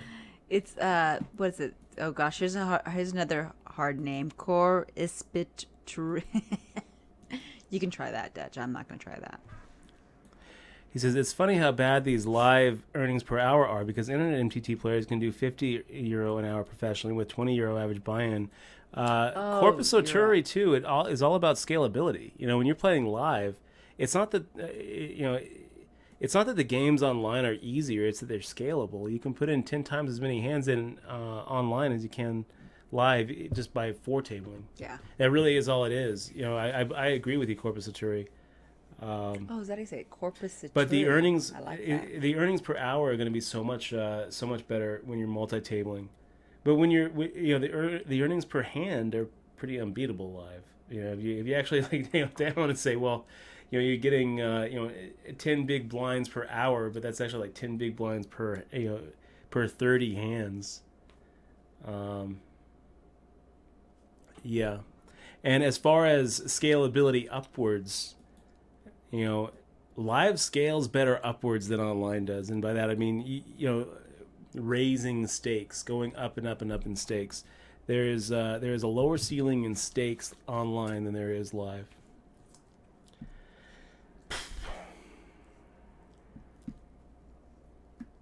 I do agree with you, though, Copus. I completely agree with you. As far as trying to max out your hourly rate as a poker player, you're almost always going to be better off moving to Canada and playing online than you are moving to Vegas and playing live. I completely agree with you. Yeah, of course, but we love Vegas. I love Vegas, and this is our home. This is our home, and we play. And the weather's great here. Yeah, that's the most important thing, I think. You really don't know about bad weather until you experience good weather all the time. Yeah. We got cash shots coming back from Harpo's. Harpo's is one of the old school college bars there at Mizzou. Oh, is that what it is? Right on Elm Street, I want to say. Do I know? Have I seen that? Did I see that? Might be on Locust. Woohoo! Are you drunk? Buzz, buzz, buzz. I'm gonna have to think about this for a second. It's on Locust, right? Harpo's is on Locust. I gotta look it up now. It's gonna bug him all night. It is. Well, it's gonna bug me for another 2 minutes.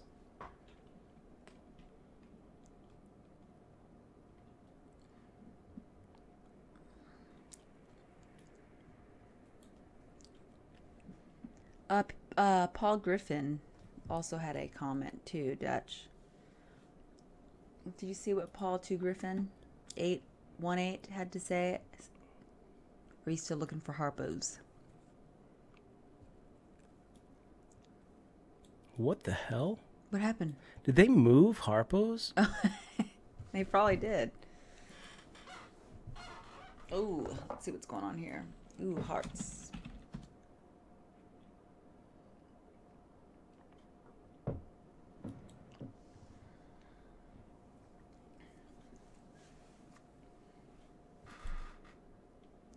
Dutch is looking for Harpo's right now.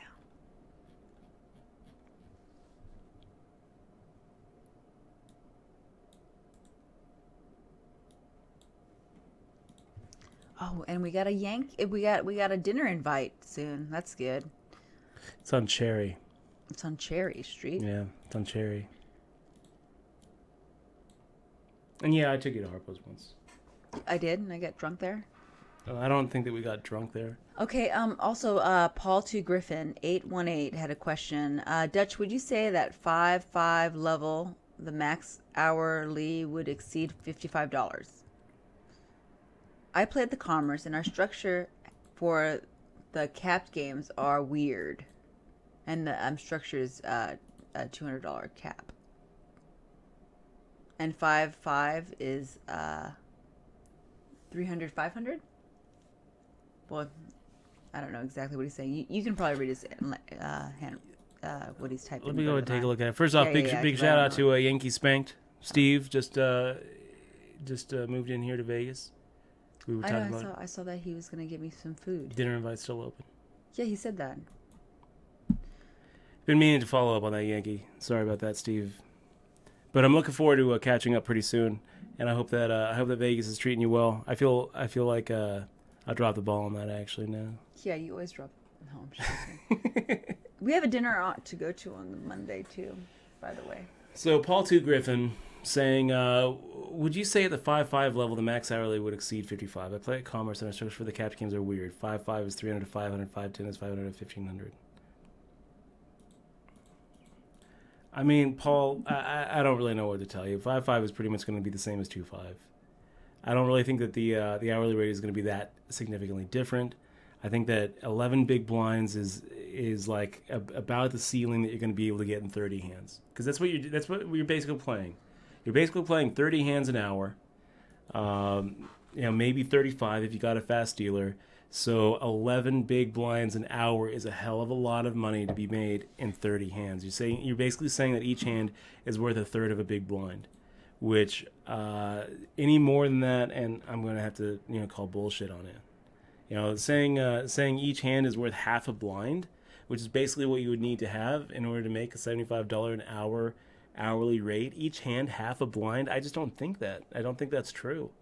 I think that I actually think that a third of the big blind per hand is very optimistic. And when I say 11 big blinds is about the cap that I think anyone can expect, that's if you are the best player in town and you're always the best player at the table.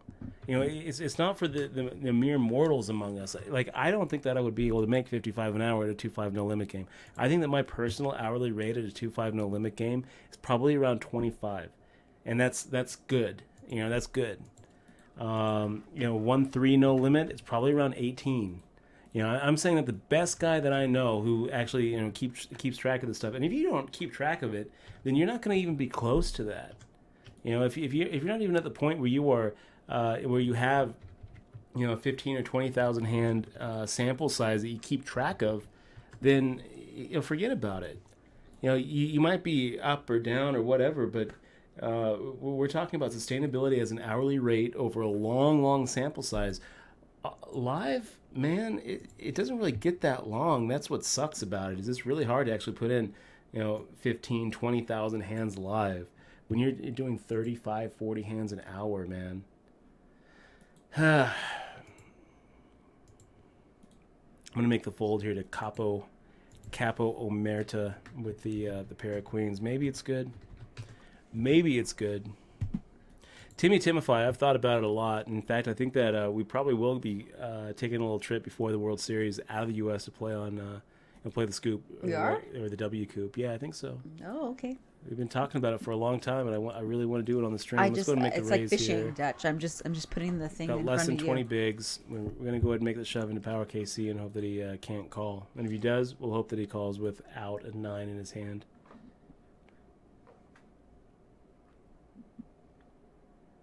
Ooh. Wow. So that is not what I would have expected to get called with. And we slide right through. Wow. Power KC making the call with Queen 8. Wow. All of his chips. Wow. All of his chips. He made the call there with all of his chips with Queen 8 and you suited. Just slid through. Wow.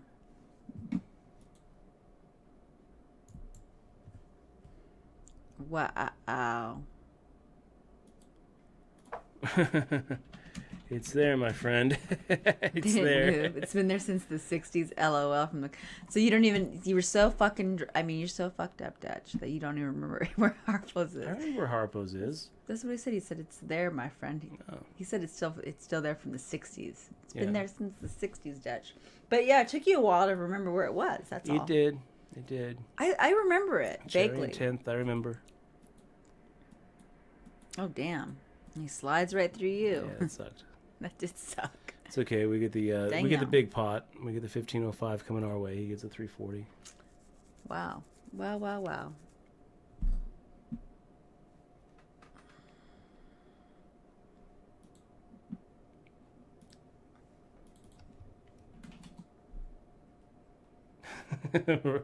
Rabbit Games, man. That's awesome. That guy hasn't said a nice word since he got into the stream. This guy is just not a nice person. Kit. Well, yeah. Kit. So Capo Omerta shoving for 2600 into a King 5-4. Need attention. He wanted a greeting. He wanted to say what's up. So a shout out to you, Kite. Yeah. R. Thanks for the follow the stream, buddy. It's Kiter. That's fun. Yeah, don't forget you follow. You can still watch. Yeah. Just can't be negative anymore on the stream. I'm already tired as it is, and I'm negative as it is. I don't need more. We don't need more negativity. Because I'm like, whoa, I'm debating on whether I should go. Because I'm like, I'm looking at my picture and I'm like, or I'm looking at my thingy. Good, happy work day, King. Oh, I thought WOKR must have been like an online MMO or something. What? King Delict. King Delectable, maybe. Oh, off to work. Yeah. He said off to work. I thought this is the time where we should have might music. be like World of like King's Reign or something like that. This is the time, Dutchie, that we should have music. Yeah. So it can keep us pumped. Dun dun dun dun dun dun dun dun dun dun dun dun dun dance dance dun dun dun dun dun dun dun dun dun dun. There's that smile. Look at that. Dun dun dun dun. Because it's the music's brainwashing me into happiness. Nice. Dun dun dun dun dun dun. Yeah. Oh, Jesse's all in. And Jesse looks like. Wait. Yeah. Jesse's got that.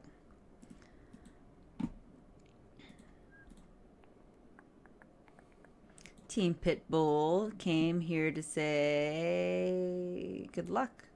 Good luck. Thank you, Pitbull. Team Pitbull. Wow, we get a walk. Because the music.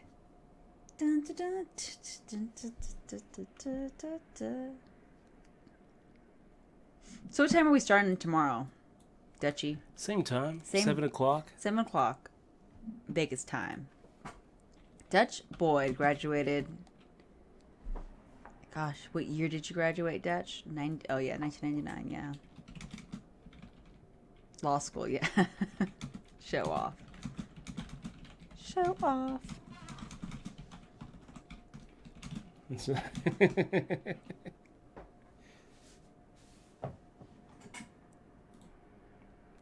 And we're just kind of getting run over by the deck now. Ace King off suit on the button, firing out that 2.5x raise.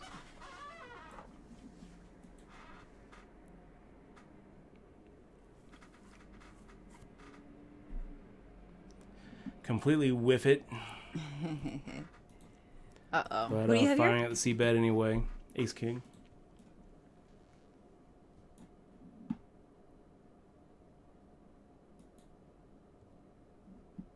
And Dylan Horton, Team Pitbull 24/7. Dylan Horton's a buddy of ours. Yeah, Dylan's a buddy. We got to hang out with him on New Year's actually. Dylan Was rooting for him. He's good. Wow, look at Skinny Pirate putting out 200. I have to show my Dylan picture, so I have to go sucks. find it. I have a really good picture of me and Dylan. So what is 200 into that bet? Like I have no idea. So fired out 200 with Ace 3 suited. Weird.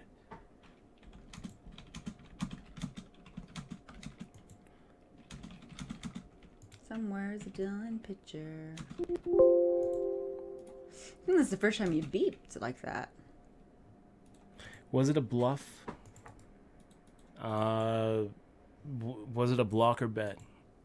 That's pretty much all it comes down to. He's either bluffing there, thinking that I'm going to fold a bigger ace for a 12th of the pot, or he's blocking because he doesn't want me to bluff, but that little blocker bet might actually induce a bluff. So I think the only way I think that that's a good move is if he fires out 200 with the intention of calling if we raise. Otherwise, I think that just opens him up for trouble, because if we couldn't beat ace rag, I'm not calling there. I'm raising. I'm either folding or raising. So he's either already beating us, and not actually getting the bluff out of us, or he's inducing us to push him off of the better hand. I mean, it just doesn't really make a lot of sense. Gosh, remember when we met Dylan? We met Dylan back when it seems like a long time ago.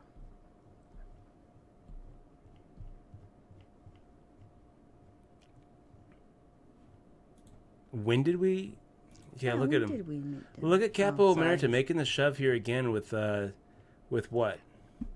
I mean, he's just like tired of poker. He wants to leave.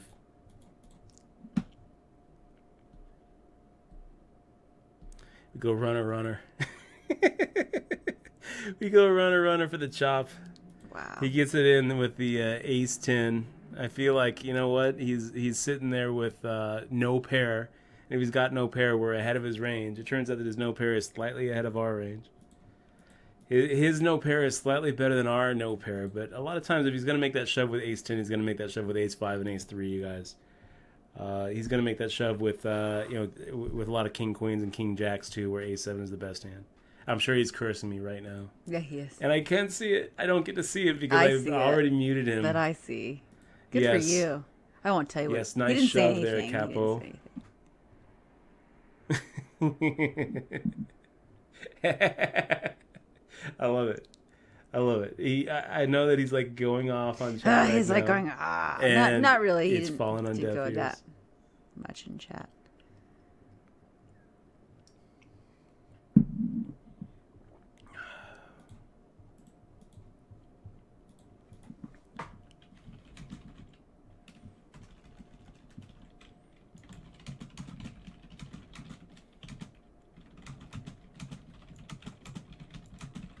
Oh my gosh, this picture of Dylan, he's so young. I just found the old one.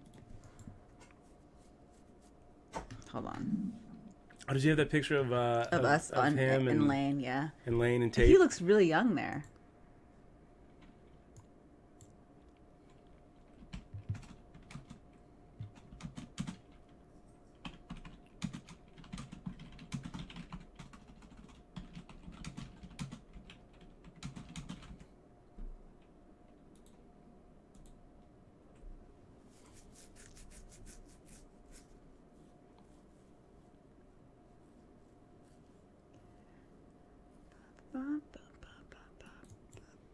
You see that picture? Deshanov says, "Oh, you look good, by the way." Me? You do look good.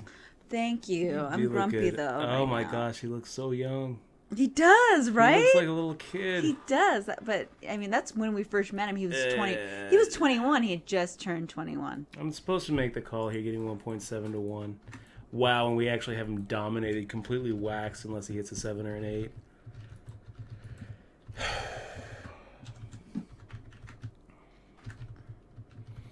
Yeah, the moral of that hand: don't let yourself get to the point where you stop having fold equity of those open shoves. Oh shit, that was glitch 25-25. I completely forgot. Easy bet, man. Glitch 25-25. I always hate to knock down I always hate to knock down a friend of the stream, man. I really do. But it's just gonna be a call from us always. I didn't like calling. I'll tell you, if you had like 7 bigs, we're making the fold there, but you didn't have enough to ever get us to make the fold. Hi, June. See that you're chewing your bone there. Hi, how are you doing? You awake now? You done with your nap? Lucky Jeff 1977 has a question for you, Dutch. Hey, I've been in Vegas for a month. Just started grinding on wsop. I already took down a couple $3 and made a couple $10 final tables. Lucky Jeff, we've been seeing you. We've been seeing you, and it's great to see you here in the stream. Because what bankroll should someone have if they want to play a $30 nightly and the bigger $10 and $20? That's a good question, Lucky Jeff. It's a really good question. And actually, I've got a pretty good article that I wrote for All In Magazine on bankroll management. Let me see if I have a link for you on that. The one thing to really keep in mind is that $30 tournament. I mean, you know this. It's not a $30 tournament. The minimum that you can get away with is $60, but more likely it's going to be like $120 average for that $30 buy-in. So for me to give you for me to give you like a bankroll requirement for that tournament is I don't really know if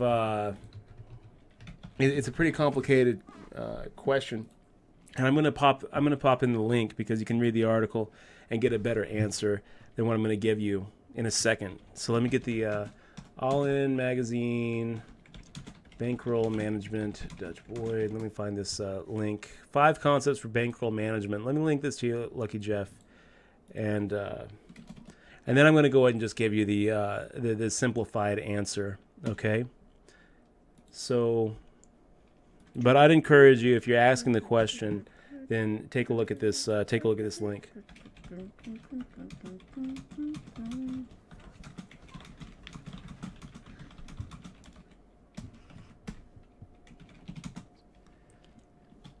So the answer, the simplified answer, Lucky Jeff, is just going to be, let's say,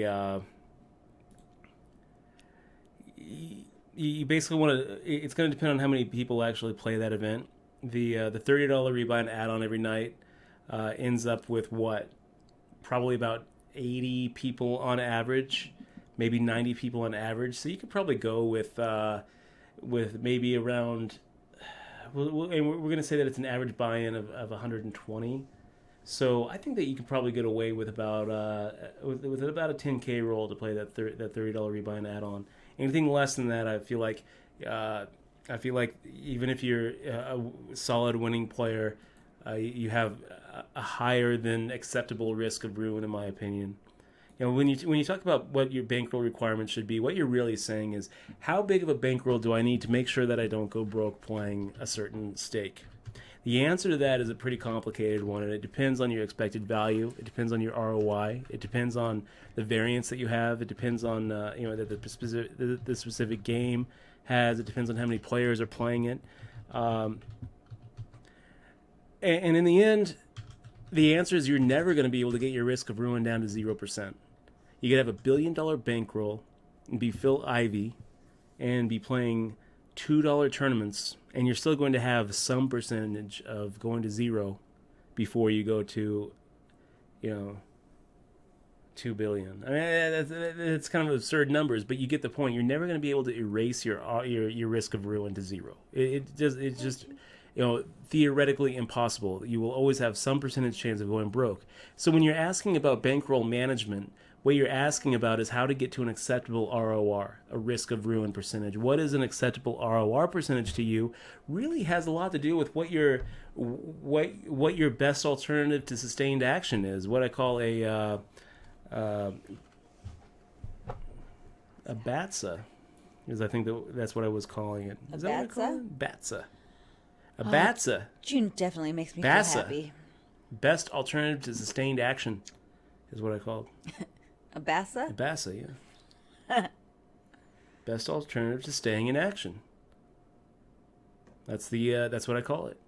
Depending on what your BATSA is, that really depends. That really tells you what your acceptable risk of ruin is. And if your BATSA really sucks, and maybe your acceptable risk of ruin is less than 10%, maybe it's like 2%, maybe it's like 1%. If you're like, man, if I lose my bankroll, if I go down to zero, then I'm gonna jump off the stratosphere. Then your best alternative probably it sucks so bad that your risk of ruin should be down to like 1 in 10,000 or 1 in 100,000. It should be really, really, really low. Turn the nuts, gonna have to do it. Make the raise here with the best hand. It's the best hand, right? Turn the Jack nuts. high, yeah. Nuts and nuts. Yeah, it's the best.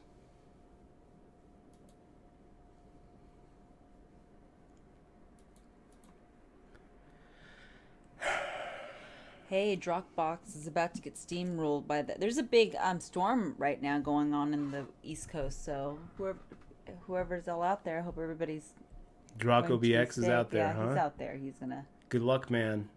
He's excited about it, but he doesn't want to lose power. He wants a storm, but he doesn't want the power to be lost.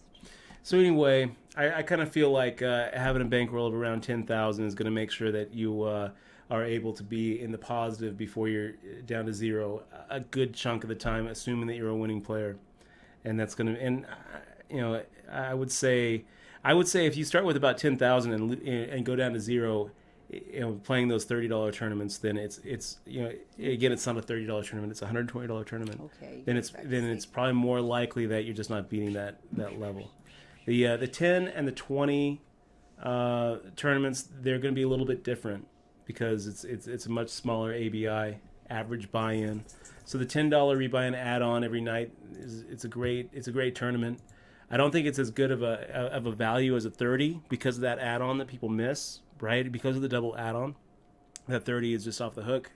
So Lucky Jeff, I mean, every single time someone buys into that $30 rebuy-in add-on and doesn't take the double add-on, and that happens every tournament. This. It happens every single tournament.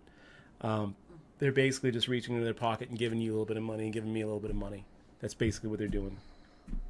Oh, you look so smart. I know. That was the look I was going for. Actually, I was just gonna say that. I was just gonna say I feel so smart with these spectacles on. With these spectacles. They're not called glasses. They're called spectacles. I was just gonna say that. That's what smart people call their glasses. Oh, that's awesome. You look great. Well, yeah, so people can be distracted from my grumpy look, my grumpy, tired look. We're gonna take over the boat world. Oh my gosh, something happened. Yay! We got a drinker of ales subscribing to the stream. 'Tis the best thing to drink. Drinker of ales, it's great to have you here. Thank you so much for supporting the stream, man. I really do appreciate you being here. You are awesome, drinker of ales. I know Exmoa does too. We're gonna go and ship over a little bit of a sub perk, drinker of ales. I'm gonna send over a DRM free, digital rights management free version of my book Poker Tilt. For your Kindle or your Nook or your iPad or your iPhone or kind of needed that. It kind of injected me with excitement. Reader. Yeah, drinker of ales, keeping the excitement going. Woo-hoo, we're also going to send over a couple of those fist bump patches, which will protect you from bad beats. We'll make sure that if you do get it in bad against someone like Capital America with an ace-7 versus their ace-10, then don't worry, you're just going to slide through as long as you're wearing the fist bump patch. The Twitch run good is real. Disclaimer. We have to do a disclaimer. What's the disclaimer? Disclaimer of we don't claim. Oh, we don't believe in magic. Yes, we don't believe in magic. That's a disclaimer. We really don't believe in magic. but for the purpose of the stream, we do. Okay, so maybe not. That's good. It won't turn you into a winner, but at least you'll look good when you're taking a. Or will it? When you're getting knocked out of a You'll tournament. never know unless you have the patch on, right? It's like the Dumbo magic feather. But that magic feather was magical. Man. So hey, now I'm very confused. Lucky Jeff, to play that to play the $10 rebuy add-on, it gets a little bit deeper of a field, but the field is a little bit weaker too. It has a little bit lower of an expected value. Because it doesn't have that double add-on which people skip, so it's not that big of a mistake missing the add-on. It's not as big of a mistake missing the add-on in the $10 as it is in the $30. So how many what kind of bankroll should you have to play the $10 rebuy add-on, which is basically we're going to say a $40 average buy-in. I would say maybe 3,500. On the low end, and that should probably give you about an 80% chance of realizing a plus result before you go broke. I'd probably say that your risk of ruin playing a playing a $40 average buy-in tournament with less than 150 people with 3,500 is probably going to lead to a risk of ruin somewhere around 15-16%. Okay, guys. By the way, your mom's calling you, I think. David and Lisa. Oh, well, yeah. I have a nephew. Yeah. Can I see my phone? Well, they're actually calling me on Google Hangouts. Oh, they're calling you. Guys, we'll be right back.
We are gonna like take over the poker world.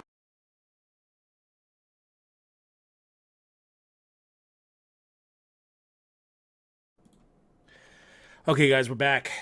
We're back with the old 10-2 suited against our friend Eumius. I'm gonna go and make the fold here. And we got Tim Crowsoft sticking around, keeping it going another month. Really appreciate you being here, Tim Crowsoft. And Drinker Vales. Yeah, you know what? I got myself a little paper white when we were putting together the league prizes. Because we did a little Twitch poker league on pokerzero.com. Gave away a couple of Kindles. Gave away a Kindle Paperwhite, PlayStation 4. It was through a site called pokerzero.com, which is our site, but it's a skin of Amber Gaming, which is the parent company of Hog Wild Poker. So it's actually a pretty good site if you want to play poker for no money, because there's no buy-ins on this site, but actually have a chance of winning real prizes. You can go to pokerzero.com. Yeah, so I bought myself a little Kindle Paperwhite too, and I've been loving it. And I'll tell you what I really love is here at at least in Las Vegas. I think most other places, most other cities have this too. You set yourself up with a library card, and then you can just go straight to the library's website. You don't have to ever step foot in the library again. And once you get the card, you just go straight to the website, and you can just download ebooks all day. All the popular ebooks that you're looking at buying on Amazon, you can get sent straight to your Kindle for free, and it's pretty awesome. It is indeed pretty awesome. I've been doing a lot more reading, so we're gonna go ahead and make the raise here 680 at the 280 level. If Capo makes a shove, it's going to be a call. Eumius, if you make the shove, you know what, Eumius? I would fold for you, probably. I would probably make the fold. Wow, won my time. Ugh. Gosh. I really, really hate the idea of losing this guy.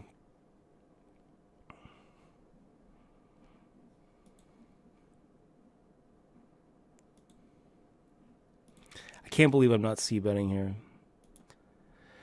I just don't want to lose him.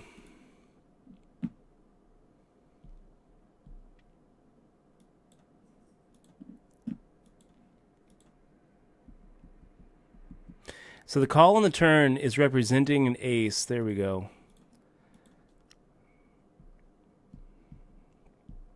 Wow, we just doubled it up. The thing is, with ace queen, it's strong enough where we might not have lost him. If we fired out a c-bet, he might have check raised us. We rarely do that, you guys. It's almost always a c-bet. Like almost always, almost 100% of the time. Almost always. That time, though, it felt like if I check here, I think I'm going to be able to double. I think I'm going to be able to stack him. And indeed, that's exactly what happened.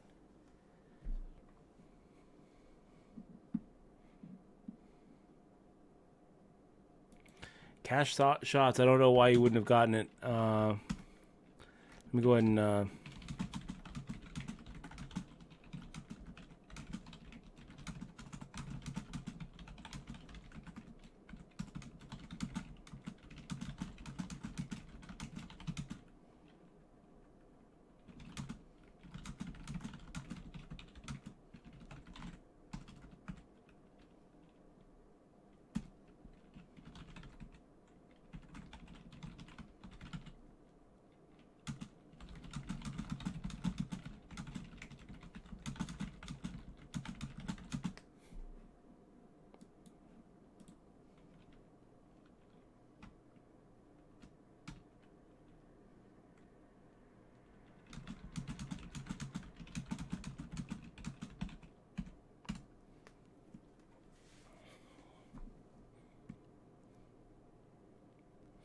Man, lucky Jeff. I do love Arizona poker. That's a good spot for poker. I remember when I was 18, maybe 19, I'd moved to Flagstaff for a few months and would go down to Phoenix. Gila River, man.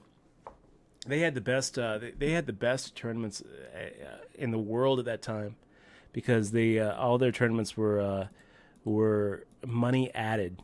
So it wasn't like we're gonna guarantee X amount of a prize pool and make up for the guarantee in an obsessive an oppressive rake, and if it doesn't look like we're gonna hit it, we'll cancel it. It wasn't like that. It was every tournament had added money, and they used their tournaments as a true loss leader, where they would use their tournaments as a way to attract people, to come into the casino. It was awesome. That was the best value in the United States back then. Right now, where is the best value? Probably in Portland. Probably in those 2-5 strip club games in Portland where it's no rake. All of them are zero rake. Rake free poker? Rake free, 1-2, 1-3, and 2-5, no limit. Yeah. Yes, indeedy. They pretty much do the same thing, using their poker as a loss leader to get people to come into the club. Just like Gila River used poker as a loss leader to get people to come in and play the cash games. There's all those strip clubs in Portland are using rake free poker as a loss leader to get people to come and buy a lap dance. Yeah, I'll go ahead and make the raise here with a little Jack 9 offsuit. Tulsa Bebo. Do you ever travel to tournaments like wsop? Every once in a while I do. I'll be playing LAPC in LA next month, I think. Chief is USA Poker asking when is the next league, and not really sure. We've been talking about maybe putting it together again in January. I'm not sure if we will though. We might not. It might be a one-time thing or a once-a-year thing. I don't know. But it was fun. It was a lot of work, man. It was a lot of work.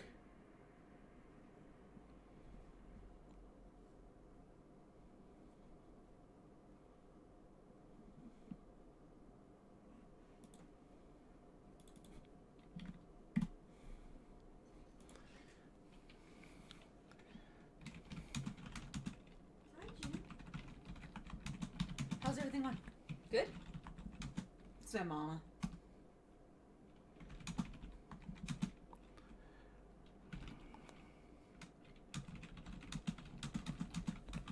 All right, I'm back. Backstreet's back. All right. Oh, you have chips now. And Yeah, that- we're looking pretty good now. See, maybe I should get off. Did you send the book to the? Did you send to the? No, I didn't. Okay, I told I'll him I'd do it off stream. No, I got it. I got it.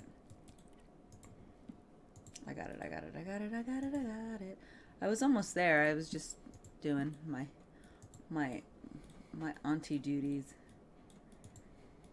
Ming the Merciless chilling out with us. It's good to see you, Ming. Hey, Ming. There we go. I sent it. So there.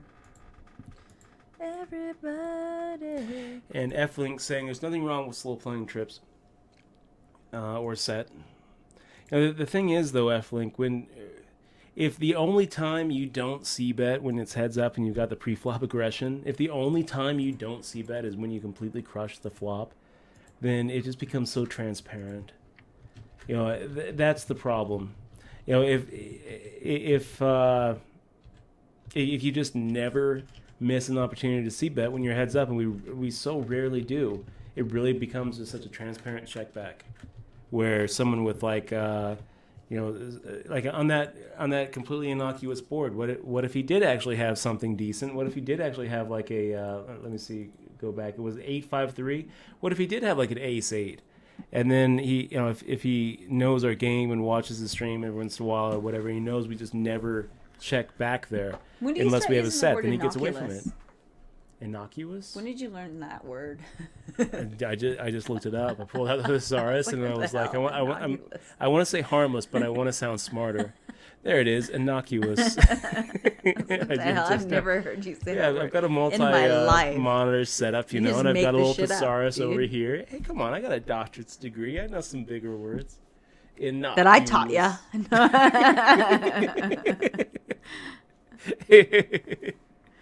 Oh my gosh. You are in a bad mood. Oh my gosh. I'm not in a bad mood. I'm tired. You want to get off the stream? Yeah, I'm going to go bye. Dutch wants to get rid of me now, see? No, you know what happened is that I ran that 1,000 steps, and now I'm like coming down from that run. Okay, well, I'm going to go ahead and take you off. All right. And we hope to see you later. I hope we don't see you sporadically. What do you mean sporadically in there? Do you want me to throw bubbles at you? Yeah. Hey. I'll take some bubbles. Oh, my God. This is great because I'm kind of being bitchy.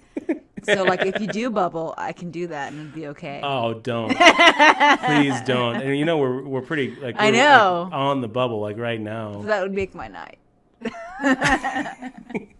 No, I'm just teasing. This tournament pays 8. And we're 6 out of 14, so I think we're in real danger of bubbling this tournament. Get your bubble gun ready. You have a ways to go, dude. There's 14 left. There's still a ways. Anyway, am I off? So long, farewell, auf Wiedersehen, good night. Auf Wiedersehen, good night. I leave you guys all with a happy attitude and bright lights. May all your flops be awesome. Am I off yet? Man, turn the nuts. I don't think that we're going to be able to get through them. I'm going to do something that I don't often do, and that's give a small blind up. I'm going to give a small blind up. He's got a much bigger chip stack than us. He's got that bull. He's got some notes. He knows that we're going to be coming in with so wide and calling not so wide. So it always feels wrong to fold, but that's going to be one of those situations where I am going to make the fold. Did you take me off or no? Not yet. Oh, okay. All right, so good. Well, finish what you're doing.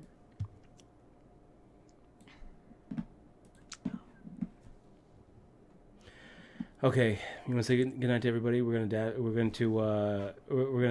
Porky Pig it. Hold on, let me see here. Porky Pigget? What are you trying to say? That's all. Well, I try to make the glasses make me look smart. You see, and then I could be like mean. I don't know. I'm just saying nonsense. So good night, everyone, and may the flop be with you. That was perfect. I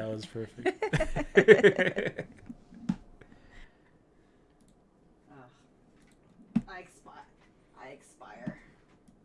I'm gonna move that down here, so we can see our the good people over at Blue Shark Optics and All In Magazine. I should probably get Run Good Gear up there too. We can never go home again. Thank you very much for following the stream. Never go home again, guys. I haven't asked you for a while. I would really appreciate it. If you're not following the stream, if you would click on that little follow button. It's right under the stream. It's a little heart, and that would be awesome. That'd just be like the perfect end to a perfect stream. It's been great. Making the fold here. Yumi is making the shove for 13, 14 big blinds. I like it, Yumius. I like it. You're not letting yourself go. You're not going to go gently into that good night. You're going to raise against the dying of the light.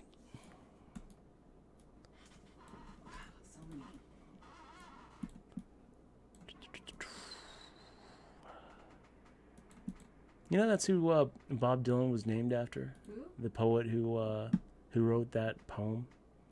Huh? What are you talking about? You still have your mic on? No. Bob Dylan.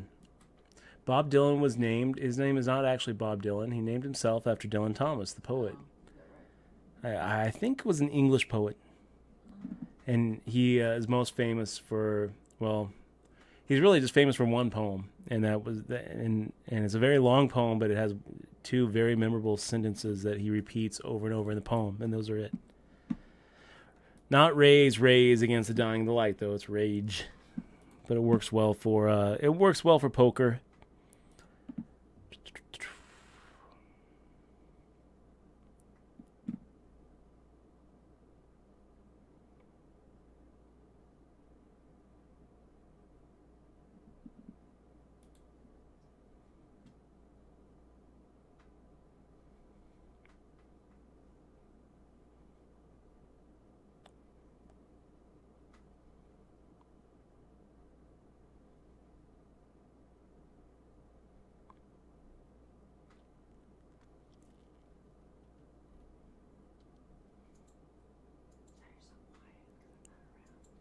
Yeah, now it's really You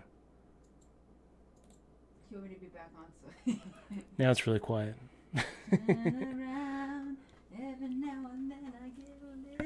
No, but we're down to 2 tables. 14 players left. You should probably get your bubble gun ready, just in case.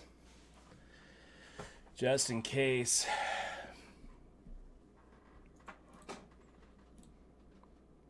Poker Mindset Coach sticking with us another deep into the night. It's great to have you here. You've been kind of quiet, Poker Mindset Coach.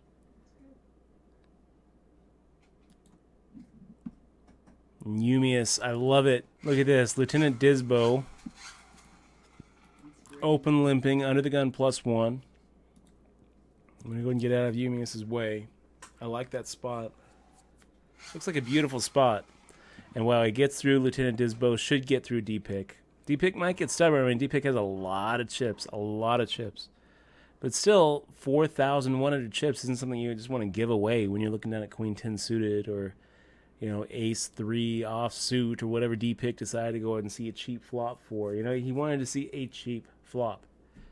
Yumiya says, no, if you want to see this flop, it's gonna take 15% of your stack. And even though D-Pick has 27,000 and is looking pretty good, he's still not going to just want to double up the player to his left, with a weak hand, especially when he's thinking that he's not looking so good.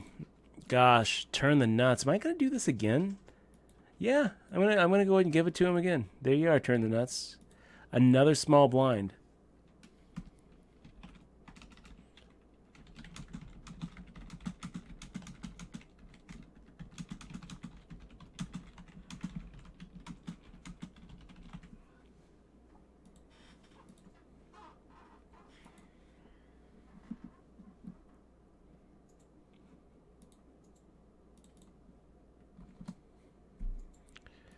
And we've got Lieutenant Disbo with 11, 12 bigs in front of him. We're going to go ahead and fire out a normal raise amount. Hopefully Turn the Nuts will give us a turn after we've given him 2 walks in a row.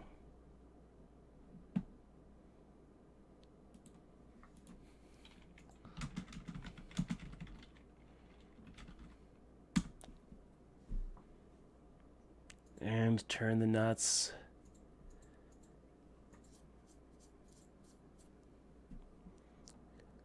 I'm going to go ahead and fire out.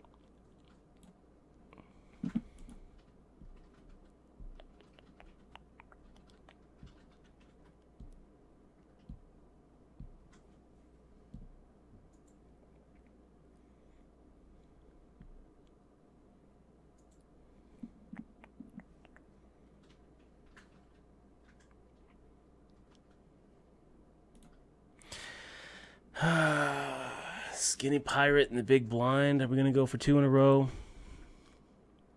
Yeah. Nope. Sylvaner taking a Soul Viner, taking our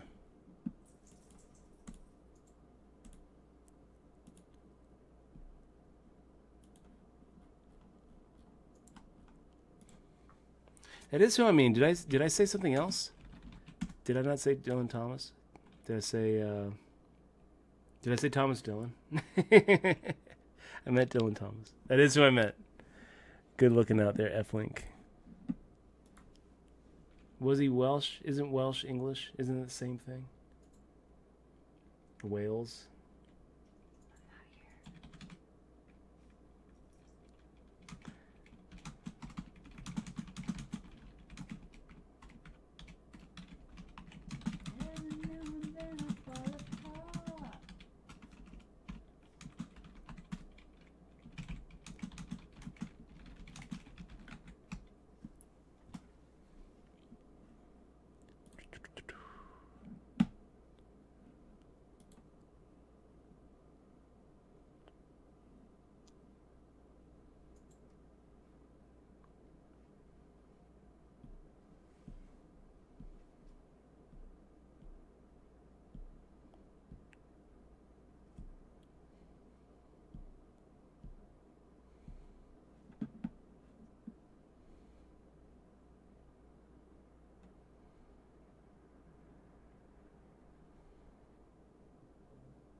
Making the raise here with the A7 suited. Wow, we have stayed at 14 people for a long time, you guys.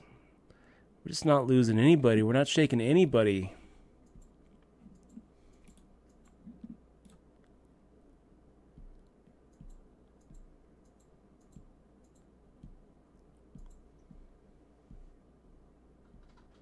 What are you crying for, babe? I'm tired. And Soul Viner defending. Got the Queen, Jack, firing out our C-bet, 700.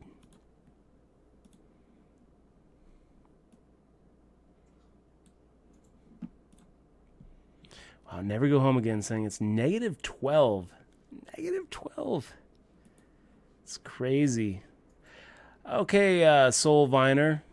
Making the check and quick call.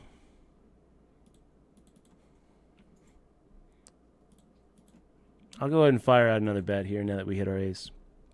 I'm pretty sure we're ahead. We might be behind. We might be behind like a king 10 or something. It's close.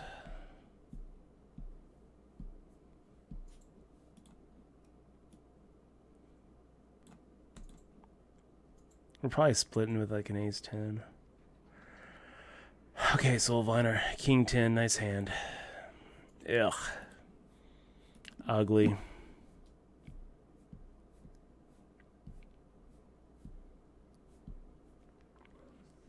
That was kind of gross.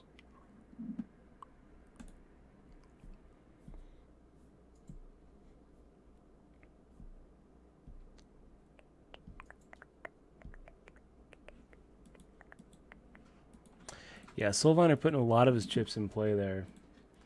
Without, what's his plan going to be if he misses?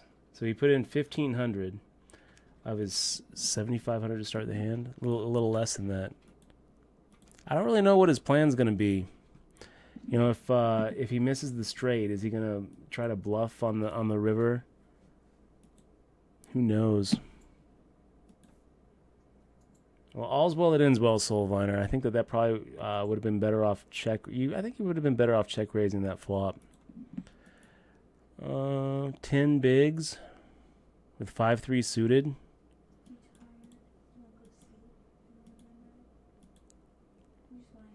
God, I hate it. But we got fold equity. We've got we're making 10 bigs. We'll go ahead and take a shot here against Turn the Nuts. Ugh. I hate it. And now we're looking at 12 big blinds. 12.5 bigs with Queen 9 offsuit. Ugh. Hate this too.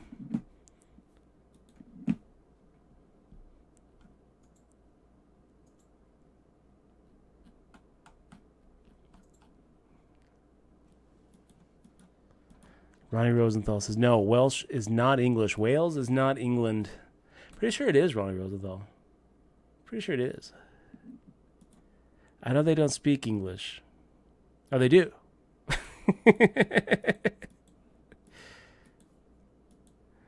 That is pretty funny, Whiskey Coyote. He said, Effling says it doesn't matter. Nobody knows Dylan Thomas. And Whiskey Coyote says, but we all know Dave Thomas, the founder of Wendy's. Oh my gosh, it's awesome. That's so funny. That's the best quote. That's the quote of the night right there, Whiskey.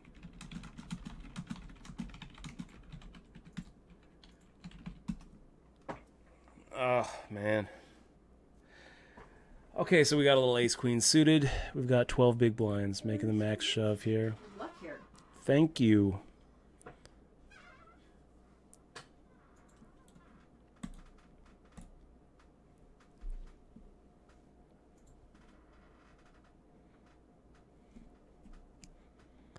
Ronnie Rosenthal saying Wales, England, and Scotland are part of Britain. This is going to do it for us, you guys. Run smack into Skinny Pirate in the small blind with Pocket Kings. 13th place at a 75. Would you like to watch Tournament's hand history? They do it. They do say it. I guess they didn't change it. I thought that they changed it. So they say, would you like to watch Tournament's hand history if you don't make the money? If you do make the money, they say something different. Oh, no, I don't want to watch Tournament's hand history. I just want to forget that I ever played that tournament. God damn it. What a way to end! But guys, you know what? It was awesome. It was awesome. It was a real fun tournament, and it was a real fun day. We are up. We're 2 for 3 for the day. We cashed in the $10 rebuy add-on. We got second in the big tournament of the day for 1,100, and we missed the one. If you're gonna miss a tournament, this would be the one to miss. The Midnight Mayhem. So it's gonna do it. We're gonna be back tomorrow, you guys. Make sure to click on that follow button right underneath the video. It's a little heart.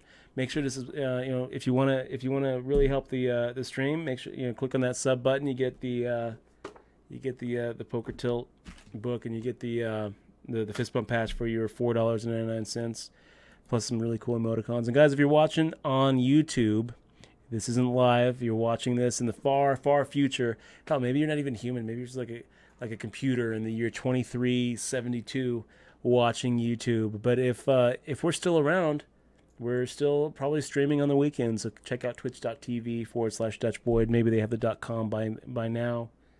You guys are awesome. Really appreciate all of you being here. I appreciate you being here. I know Michelle does too. I do. Follow on Twitter @DutchBoyd. And join us tomorrow, you guys. We're going to be on at same time, 7 p.m. Pacific Standard Time. And we'll see you later. Bye.